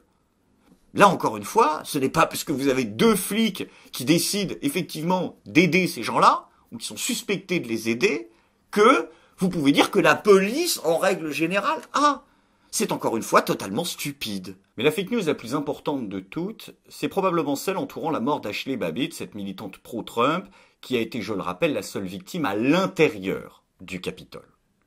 Alors, parler de fake news est un petit peu difficile ici. Je préférerais parler plutôt de dissimulation de l'information, très probablement par omission. En faisant des recherches pour préparer cette vidéo, j'ai essayé de voir les circonstances dans lesquelles elle avait perdu la vie, et donc de regarder les vidéos de sa mort, heureusement rendues disponibles par le militant d'extrême gauche dont on parlait tout à l'heure. Et j'ai été surpris de voir que le seul site ayant partagé cette vidéo, c'est-à-dire ayant concrètement montré les images qui permettent, à une personne neutre de se faire une opinion, c'était le Parisien. À l'heure actuelle, c'est également risqué un article sur la question, dont les conclusions sont pour moi relativement à côté de la plaque, mais c'est pas le sujet de cette vidéo. Alors peut-être qu'entre-temps les choses ont changé, mais j'ai fait une recherche rapide sur Google avant de mettre en ligne cette vidéo, et quand tu tapes Ashley Babbitt dans le moteur de recherche, il n'y a pas un article qui ne date pas d'une semaine au minimum. En gros, les médias français n'ont fait qu'évoquer brièvement cette affaire, ne l'ont plus jamais abordée, alors qu'elle est pourtant centrale dans ce qui est en train de se passer en ce moment aux États-Unis, que ce soit entre démocrates et républicains, mais surtout à l'intérieur même des républicains américains. Et lorsque l'on regarde ces images, que je ne vous montrerai pas ici parce que ce n'est pas autorisé sur YouTube, on y voit quand même la mort de quelqu'un, on s'aperçoit d'une chose évidente. Ashley Babbitt est victime d'une bavure policière incontestable. Elle est en train d'essayer d'escalader une porte barricadée et blindée, en passant maladroitement au travers d'une vitre qui vient de partiellement se briser, pour se rendre de l'autre côté de la porte. À ce moment-là, un membre de la police en civil surgit et lui tire 2 balles dans la gorge à moins d'1 mètre de distance. Bon, on est quasiment sur de l'homicide de sang-froid, là. Non mais attendez, le mec a 40 possibilités différentes de régler le problème, on est d'accord. Il peut shooter dans la porte, il peut l'attraper par les jambes, il peut la déstabiliser en la poussant avec son épaule, il peut tirer des coups de feu en l'air qui auraient déstabilisé les militants qui la soutenaient ou qui l'auraient directement fait tomber elle. Je rappelle d'ailleurs que du côté du mur d'Ashley Babbitt, il y a derrière elle une quinzaine d'hommes en armes de guerre qui ne font pas usage de leurs armes contre elle, car elles ne représentent pas un danger immédiat. Quant aux flics, il aurait tout simplement pu aussi attendre qu'elle franchisse l'autre côté de la barrière, car il n'y a aucun autre manifestant de l'autre côté. Ils sont une quinzaine d'hommes armés, il aurait pu très aisément la neutraliser et la plaquer au sol, d'autant plus que je rappelle que ses mains sont visibles et qu'elle ne porte pas d'armes à ce moment-là. Mais non, ça, on ne vous le montrera pas. On ne vous montrera pas que cette militante pro-Trump a été victime de ce qui est très probablement une bavure policière, et d'ailleurs une enquête a été ouverte au sein de la police américaine. Regardons maintenant un reportage de BFM TV qui couvre ces informations et ces événements-là. Elle s'appelait, Bruce, cette femme, elle s'appelait Ashley Babbitt. Elle venait de San Diego, en Californie. C'était une ardente partisane du président Donald Trump, ancienne militaire. Ashley Babbitt a effectué 4 déploiements avec l'armée de l'air américaine, selon la chaîne de télévision californienne Cousy, qui dit s'être entretenue avec son époux. Ce dernier ne l'avait pas accompagnée à Washington pour manifester. Sur son compte Twitter, elle se présentait comme ancienne combattante et libertarienne, affichant son amour pour le le pays et elle avait récemment retweeté de nombreux messages de personnes se rendant à Washington pour manifester à l'appel de Donald Trump. Mardi, Ashley Babbitt avait notamment répondu à l'une d'entre elles qui se plaignait de l'annulation de son vol. Rien ne nous arrêtera, ils peuvent essayer, mais la tempête est là et elle descend sur Washington dans moins de 24 heures, du noir à la lumière. Sait-on comment elle est morte ? Elle faisait partie d'un groupe de manifestants qui a semé le chaos dans le Capitole. L'un des policiers du Capitole a fait usage de son arme de service et a touché Ashley Babbitt, qui décédera après son transfert à l'hôpital. C'est ce qu'a annoncé le chef de la police de Washington et une enquête interne a été ouverte par la police. Mais what the fuck? Comme dit Antoine Daniel, c'est quoi ce reportage en bois? J'ai perdu 4 points de QI en 28 secondes. Vous êtes des assassins de faire ça. Qu'est-ce que c'est que ce truc? Les mecs te donnent 4 informations. 4 informations. Ils te disent 1, c'est une militante pro-Trump. Ok. 2, c'est une ancienne militaire américaine. Ok, d'accord. Très bien. Et les 2 autres informations que les mecs vont te donner, c'est que 1, elle n'a pas les mêmes opinions politiques que son mari, en gros. Et 2, ils vont te dire qu'elle a répondu sur Twitter à une meuf qui s'était fait annuler son avion. Mais qu'est-ce que j'en ai à foutre?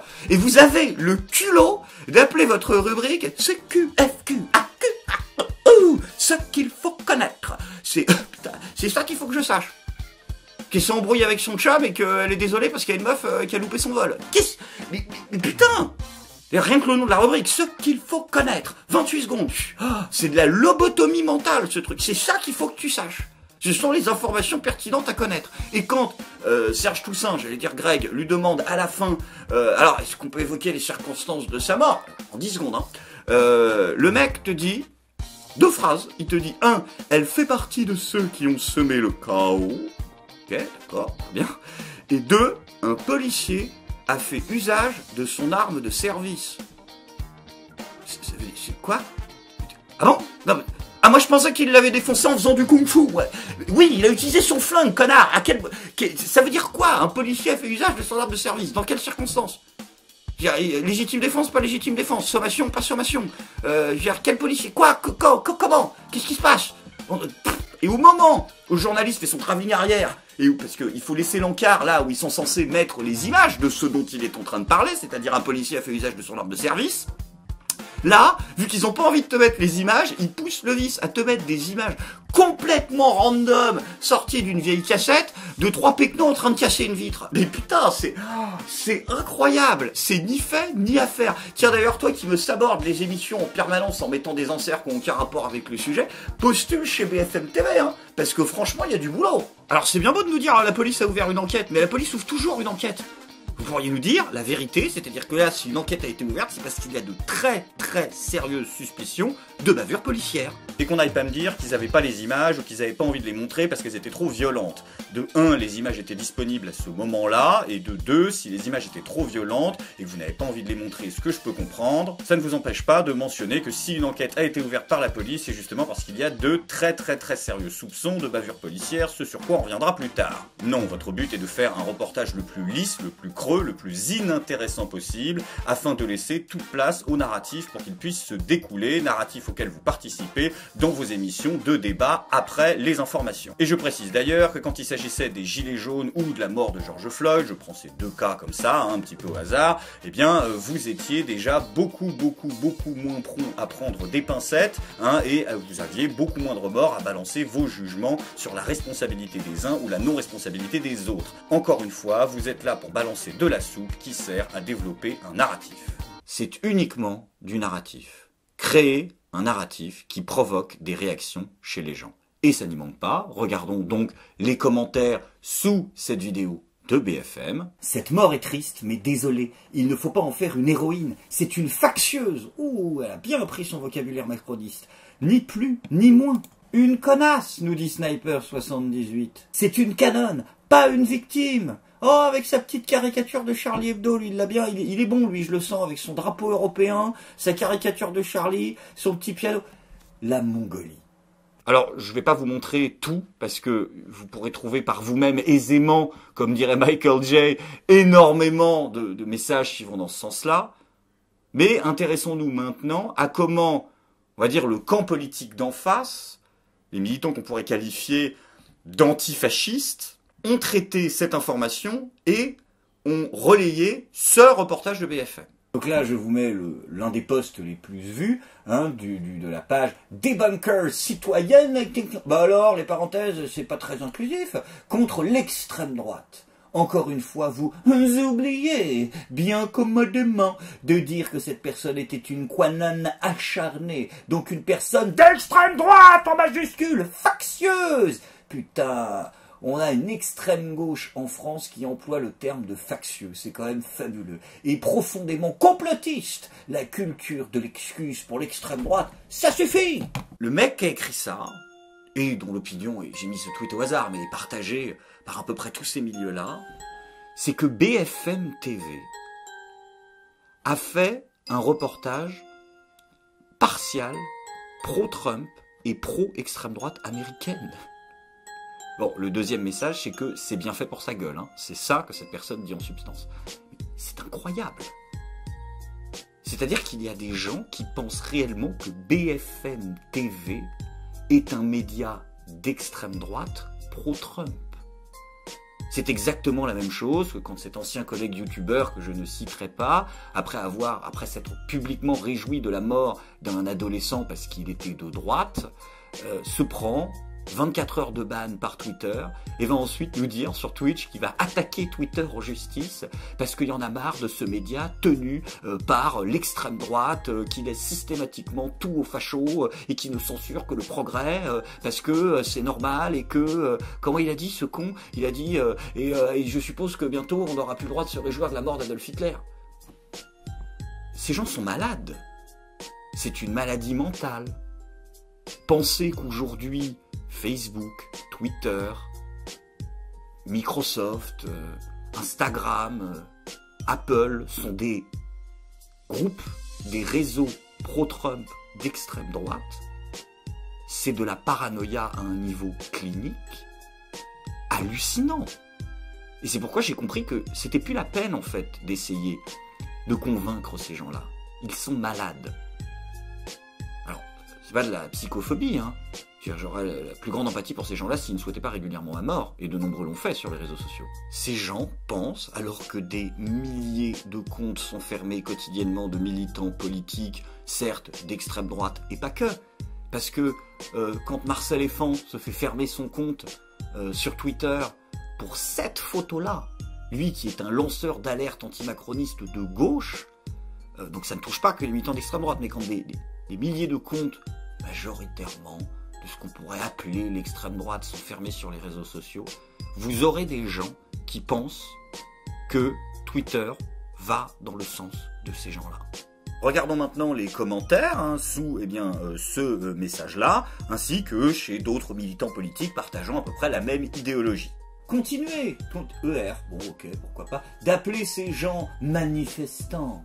Ashley Babbitt mérite le Darwin Awards pour la bêtise dont elle a fait preuve en essayant de forcer le passage alors qu'elle était en joue.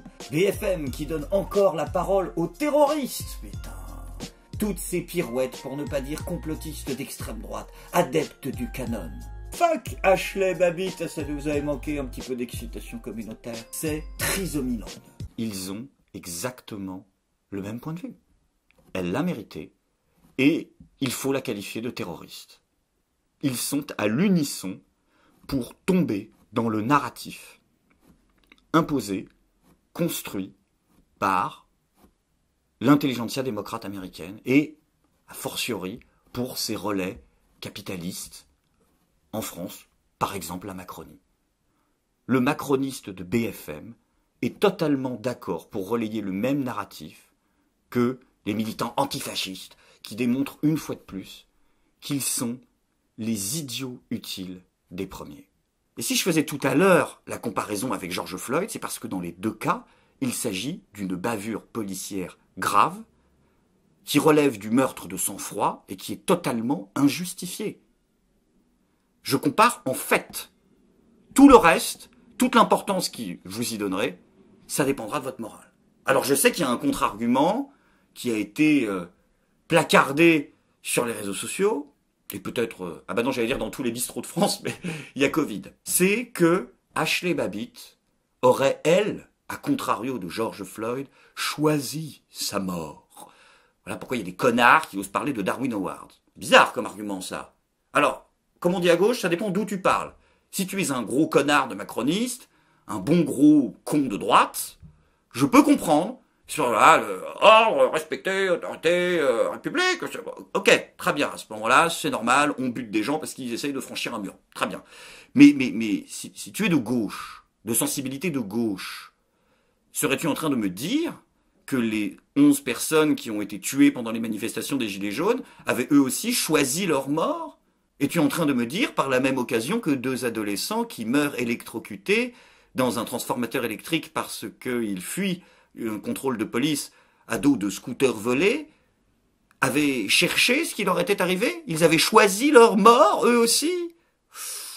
Oula, tu fais ce que tu veux, hein, mais il me semble pas que c'est ce que tu disais à l'époque. Non, vos gesticulations et vos doubles standards sont là pour masquer une vérité plus simple. Pour vous, il y a des vies qui ont plus de valeur qu'une autre. Et, spoiler alerte, on est tous pareils. C'est juste que, il y a des personnes, j'essaye d'en faire partie, qui n'essayent pas de se cacher sous le masque de la pensée critique, de l'objectivité, de la rationalité, pour assumer qu'ils sont comme tout le monde, ils ont une morale, et ils pratiquent un 2 poids 2 mesures permanent, comme nous pratiquons tous un 2 poids 2 mesures permanent. C'est quand même étrange de voir que des médias qui avaient tiré des conclusions immédiates de bavures policières à l'époque de l'affaire George Floyd, alors qu'elles n'étaient pas à ce moment-là avérées, elles le sont devenues ensuite, ont là par contre totalement refusé d'évoquer qu'il s'agissait là aussi d'une bavure policière incontestable. Serait-ce parce que certains ont le droit à leur martyr et pas les autres? Peut-être, mais c'est aussi certainement car il y a un narratif qu'il ne faut pas déranger. Ce narratif, c'est que les républicains américains, dans leur ensemble, sont en train de se radicaliser et de renforcer leur soutien à leur président sortant en utilisant la mémoire d'Ashley Babbitt comme une figure de martyr. Cela est partiellement vrai, mais encore une fois, c'est un épiphénomène au sein des républicains américains et non pas la totalité de ce qui se passe à l'intérieur de ce mouvement. Et si ces images sont importantes, c'est parce qu'elles soulèvent également à l'intérieur d'une partie des républicains américains qui ont vu dans la mort d'Ashley Babbitt l'ultime trahison du président sortant. Car le symbolisme est extrêmement fort. Ashley Babbitt est une vétérane, est-ce qu'on dit comme ça maintenant, de l'armée américaine. C'est une femme, une épouse modèle de 35 ans, qui a servi dans 3 conflits majeurs, qui suit son président, qui est patriote jusqu'au boutiste. Bref, le mythe sur lequel les États-Unis, dans leur ensemble, et plus spécifiquement les républicains, se sont construits. Autour, elle est le symbole de ce qui est censé être la fierté de l'Amérique, et que pourtant l'Amérique déshonore et trahit depuis les années 70. Là, en termes de symbolisme, Rambo 1, pas loin d'être en PLS. Car ce que les médias français, encore une fois, ne vous diront pas, c'est que parmi les modérés américains, en ce moment, il y a du remous. Et énormément se sont sentis trahis. Et ça, aucun média en France n'en parle. Aucun. Du plus dissident au plus mainstream. Aucun. Il y a une grande partie des républicains américains, de ce qu'on appelle les pro-Trump, parce que c'est ça que ça veut dire pro-Trump. Il y a 2 choix là-bas, Biden ou Trump. Donc les pro-Trump, ceux qui pensent que Trump c'est mieux que Biden, qui se sont ouvertement sentis trahis quand ils ont vu cette vétérane de l'armée américaine mourir vidée de son sang, tragiquement enveloppée dans un drapeau Trump 2020. Et que ces gens-là sont en plus soutenus par des figures extrêmement importantes au milieu des républicains américains, qui ont été des financiers de Donald Trump à très haut niveau. Il y a des gens qui, là, réalisent qu'ils ont été utilisés par Trump pour faire un coup d'éclat médiatico-politique. Et non pas un putsch, on parlera de ça plus tard. Mais bien sûr, vous pourrez compter sur les irremplaçables Tristan Mendès-France, Rudy Reichstadt, Thomas Huchon, pour créer un nouveau narratif qui est « Les pro-Trump sont en train d'ériger Ashley Babbitt en martyr et sont en train de devenir encore plus violents. » Il y a des extrémistes qui sont en train de devenir de plus en plus violents. Mais vous ne parlez pas de la partie très importante des pro-Trump qui, là, a une sérieuse gueule de bois. Bref, il existe énormément de pro-Trump, et pas forcément que des modérés. Mais bon, encore une fois, on est en France, et les Trumpistes sont une gigantesque masse monocellulaire et uniforme. Il existe beaucoup de gens qui voient là-dedans l'ultime trahison d'un président qui, oui, effectivement, les a envoyés au casse-pipe. Et Jean Cannon, tu vas pas me faire chier là en me disant oui, non, il a pas dit march in the Capitol, il a dit march on the Capitol, ça va pas... Ta gueule, Jean Bilingue, franchement tu me casses les couilles. Il les a envoyés là. Ça s'est mal passé. Et la conséquence de ça, c'est que son mandat termine par la mort tragique, l'assassinat par la police d'une héroïne de l'Amérique. Bref, il y a énormément de gens parmi les pro-Trump qui aujourd'hui sont en train d'en revenir, de se sentir trahis, de se sentir abandonnés. Et ils ont raison d'ailleurs, par leur président qui les a envoyés au casse-pipe, les a excités, et 2 heures après le début des hostilités, terminé, transition dans le calme, c'est bon, voilà, mon coup de com' il est fait. Beaucoup de gens qui sont choqués de voir que leur président n'a toujours à l'heure actuelle eu aucun mot de compassion, aucun mot à l'égard d'Ashley Babbitt. Et ça, que ce soit chez les pro-Trump américains ou les pro-Trump même français, ça passe mal. Donald Trump, qui lui aussi n'a pas attendu très longtemps après la fin de ses débordements pour condamner les éléments les plus réfractaires et les plus violents de ces manifestations-là, lui qui s'apprête maintenant à laisser ce qui reste de ses supporters perdus être traqués, être fichés, être emprisonnés et peut-être tués pour certains d'entre eux par la nouvelle administration de Joe Biden.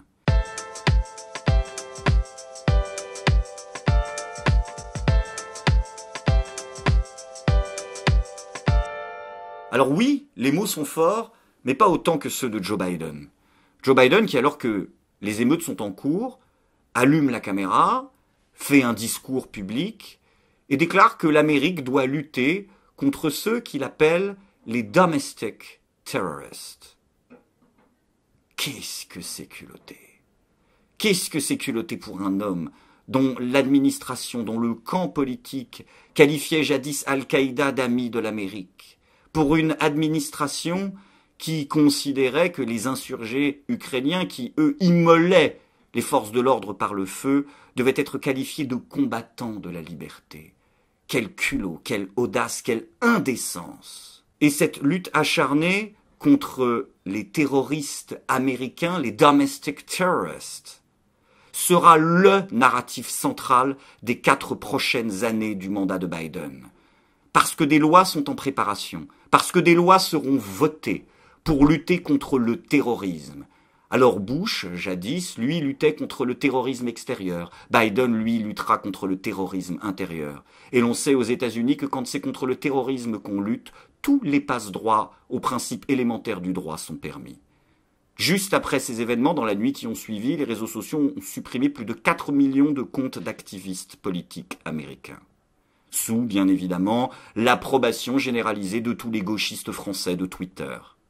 Ceux qui nous disent « Ah oui, mais c'est totalement normal, c'est bien d'être débarrassé des fachos. Ah ouais, parce que les fachos, ils ont pas à parler sur les réseaux sociaux. Bravo, bande de glands. Vous me rappelez ces connards qui, sur les plateaux d'Ardisson, à l'époque, disaient qu'ils étaient derrière Bush, bien qu'étant de gauche, parce que Saddam avait des armes de destruction massive. Et tous les crétins qui ont applaudi des 2 mains et qui applaudiront pendant les prochaines années au nom de la lutte contre le conservatisme, de la lutte contre la haine, et surtout, car c'est le mot qui est avancé le plus contre le complotisme, sont des imbéciles, sont des idiots utiles, sont des collabos et des traîtres. Parce qu'il va falloir que vous compreniez que vous n'avez que l'immunité du temps, et que demain, ce sera vous qui serez traqués si le vent tourne. Parce que ce que vous êtes en train d'applaudir des 2 mains, c'est le noyautage absolu par tous les réseaux sociaux de toute tentative de dissidence politique. Et la dissidence politique que l'on condamne aujourd'hui, c'est parce que c'est celle qui est la plus dangereuse.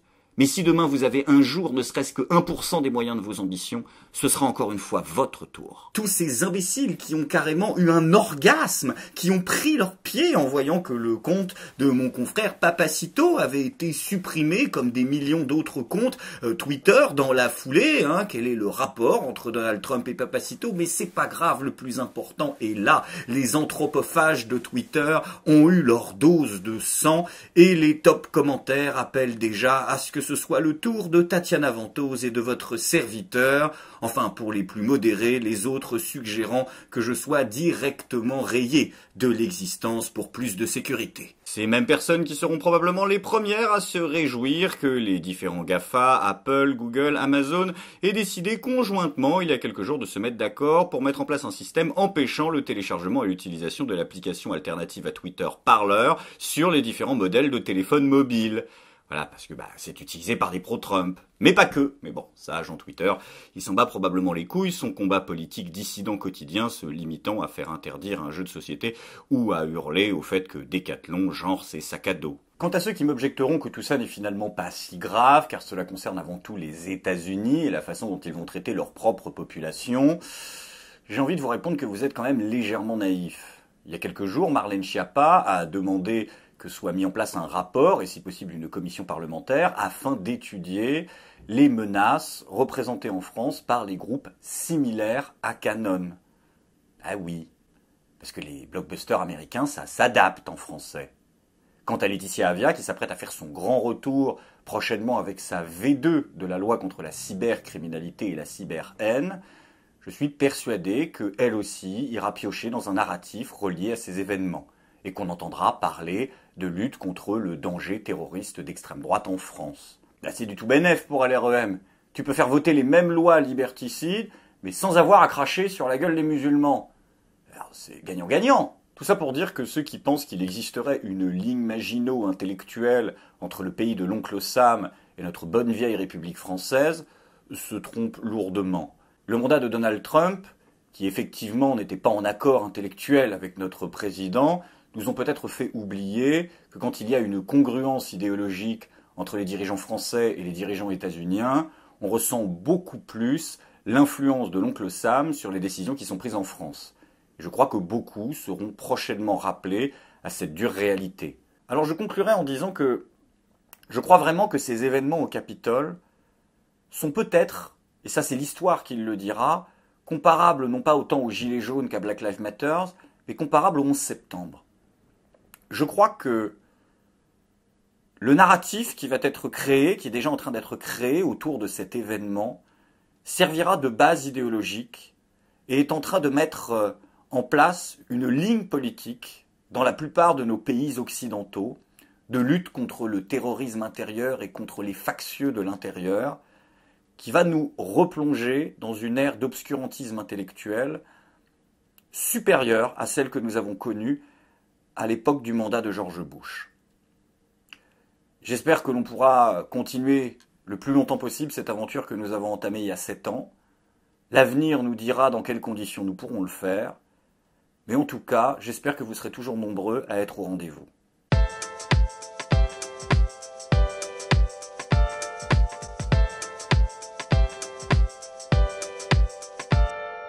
Et puisqu'on en a à parler des réactions des uns et des autres, il me semble qu'il est temps d'aborder ce que l'on fait en général 99% du temps sur cette chaîne.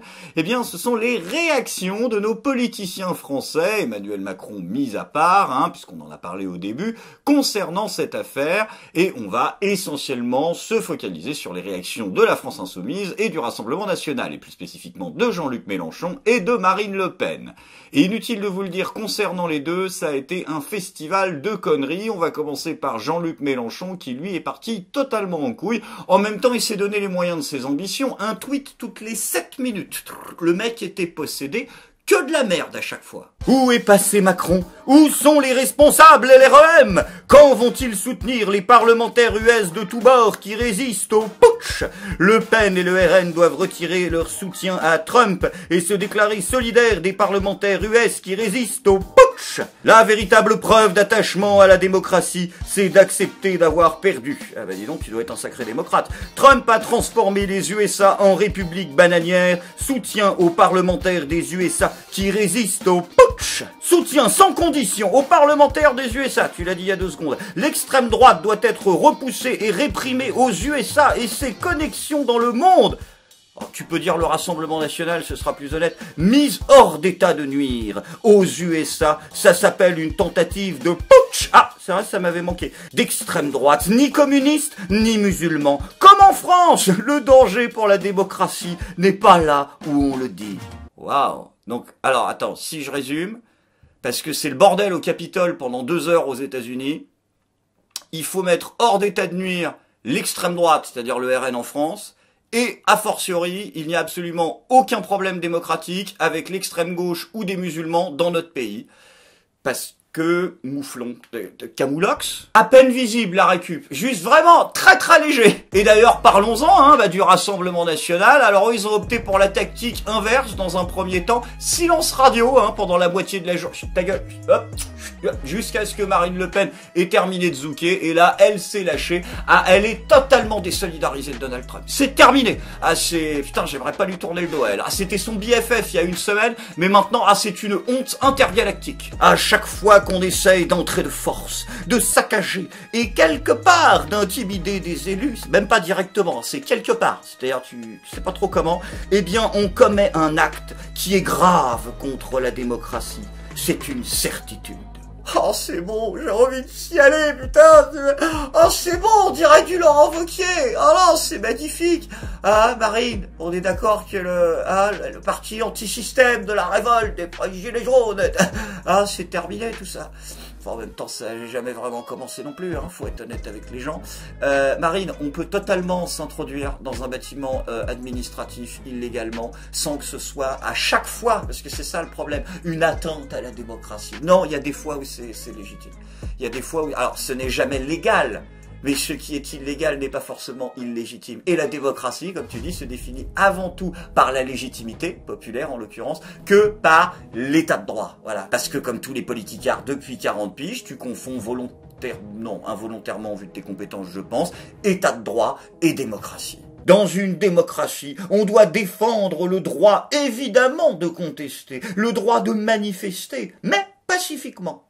Ah bah oui, non mais là c'est carrément plus du Laurent Wauquiez, là c'est du Krishnamurti en fait. Oui, non mais tu as raison Marine, tu as totalement raison, tu as totalement raison. De toute façon, il y a 2 façons de vouloir reprendre le pouvoir en France. Effectivement, il y a la façon démocratique et pacifiste, c'est-à-dire celle des élections, et puis il y a la façon plus violente, il est vrai. Et il y a des gens, beaucoup de gens dans ce pays qui croient davantage en une solution plus violente pour faire changer les choses.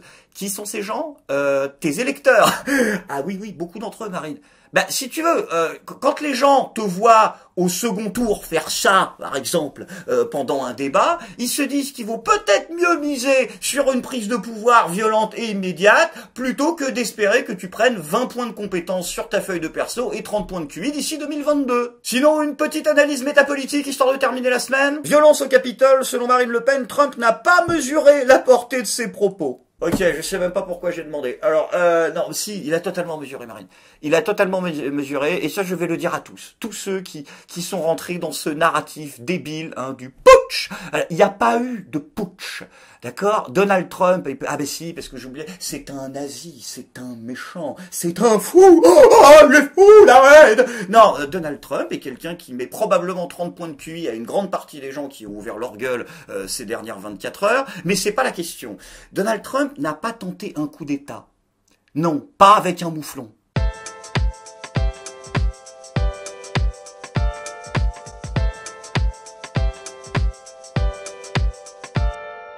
Alors soyons clairs, je ne crois pas un seul instant que Donald Trump ait réellement tenté un coup d'État. Et je dis bien je ne crois pas, car cette partie, qui sera la plus courte de toutes, n'aura que pour vocation à exprimer quelque chose qui est du domaine de la croyance.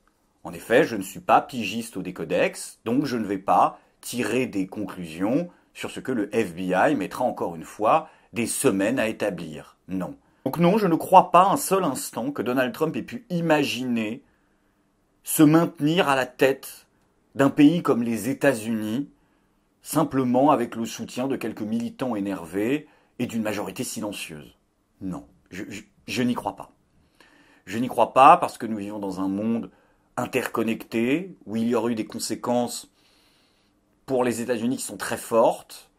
Le consensus international se serait fait autour du respect des élections et de la démocratie. Je pense que c'est surréaliste. Et je pense que ceux qui ont conclu de facto un coup d'État se trompent encore une fois. Peut-être auront-ils raison à l'avenir, peut-être que je me trompe. Mais pour l'instant, au vu des faits que j'ai pu constater, ces faits, ces preuves, ces éléments ne sont pas suffisants pour me contraindre à des certitudes. Alors ça ne veut pas dire que des militants qui étaient sur place, des insurgés qui étaient sur place, n'ont pas à un moment envisagé concrètement un coup d'État. Oui, ils l'ont fait. On entend de nombreuses vidéos où les mecs commencent à dire « bon, il faut peut-être voter un nouveau gouvernement, il faut peut-être faire un truc, etc. » Certes, mais là je parle bien de Donald Trump. Ce que je crois, c'est que Donald Trump, à défaut d'avoir tenté un coup d'État, a avant tout voulu tenter un coup d'éclat. Et que celui-ci n'était pas tant destiné à déstabiliser les démocrates qu'il n'était destiné à déstabiliser les républicains. Je pense que le coup de force que Trump a voulu montrer au départ, et qui a été un échec total, c'était avant tout à l'encontre des républicains, ou d'une partie des républicains. Ceux qui n'ont pas attendu les résultats définitifs des élections pour déjà commencer à lui planter un couteau dans le dos. Ceux qui, depuis le début de son mandat, le détestent. Tous ces professionnels de la politique sortis des grandes écoles américaines et qui n'ont toujours vu en Donald Trump qu'un beauf primaire et sous-cultivé. Ces mêmes personnes qui d'ailleurs maintenant sont de plus en plus nombreuses, alors qu'une deuxième mise en accusation est en train de se profiler à l'encontre de Donald Trump.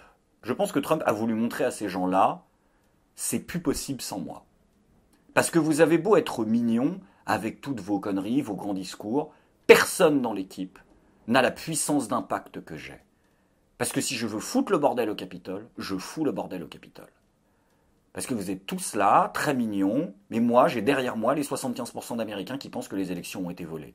J'ai derrière moi tous les pro-flingues, tous les mecs vénères, tous les mecs de la campagne, tous les types en Hummer, tous les mecs qui voient en moi un chef à caractère quasi militaire, et vous n'aurez jamais cette aura. En gros, il a tenté de leur dire « Je suis le Jean-Marie Le Pen local, et vous êtes bien mignons les technocrates, mais je vous emmerde ». Je pense que cette stratégie ne marchera pas, déjà parce que ces événements ont totalement dégénéré, et ensuite parce que je ne doute pas non plus que les démocrates réussiront à mettre en place tout ce qui est en leur pouvoir afin d'empêcher par des voies légales Donald Trump de se représenter à de futures élections. Et enfin, je conclurai cette vidéo par un des points qui est le point qui m'effraie le plus aujourd'hui. C'est que ce que je constate, au vu des différentes réactions des membres les plus importants de notre classe politique, ou même des anonymes que nous avons évoqués précédemment, qu'il n'existe plus dans notre pays de liberté de pensée. Non pas parce que nous y serions interdits, le gouvernement heureusement ne peut pas encore savoir ce qu'il y a dans nos têtes, mais je constate avec effroi que dès que les États-Unis d'Amérique ont décidé de mettre en place un narratif de lutte contre le terrorisme, de menace contre la démocratie, de factieux et de séditieux, vous pourrez être sûr qu'en dépit des gesticulations idéologiques des uns et des autres, tous ou presque, de l'Antifa le plus vénère au LREM le plus encarté, de Jean-Luc Mélenchon à Marine Le Pen, vous pourrez être sûr que tous, avec certes des différences dans la forme, se plieront à ce narratif et que leurs analyses s'inscriront dans ce narratif. Je suis sidéré de voir cela. C'est maintenant le moment où on va conclure cette vidéo très longue, il est vrai. Je sais que mes opposants politiques ne manqueront pas de peser le pour et le contre, de dire que j'ai été plus du côté des uns que du côté des autres. Je l'ai suffisamment expliqué dans la vidéo, je ne suis pas là pour faire une analyse objective des faits, je suis là pour essayer de produire un contre-discours par rapport à une doxa qui a été martelée dans des proportions qui relèvent pour moi de la manipulation collective. Si vous voulez voir des articles qui vous expliqueront que la moitié des États-Unis sont des militants d'extrême droite, que Donald Trump a réellement tenté un coup d'État putschiste, que les États-Unis sont menacés par des hordes de terroristes d'extrême droite, alors vous aurez plein d'articles sur Internet qui vous diront ça. Mon objectif était juste de rééquilibrer un petit peu la balance, afin que vous puissiez encore une fois piocher ça et là ce qui vous intéresse, et ce qui ça et là vous permet de construire votre propre regard autour de ces événements. Et si j'avais réussi cet objectif, je pourrais vous dire, je suis content. Merci Cognac Jet, à vous les studios.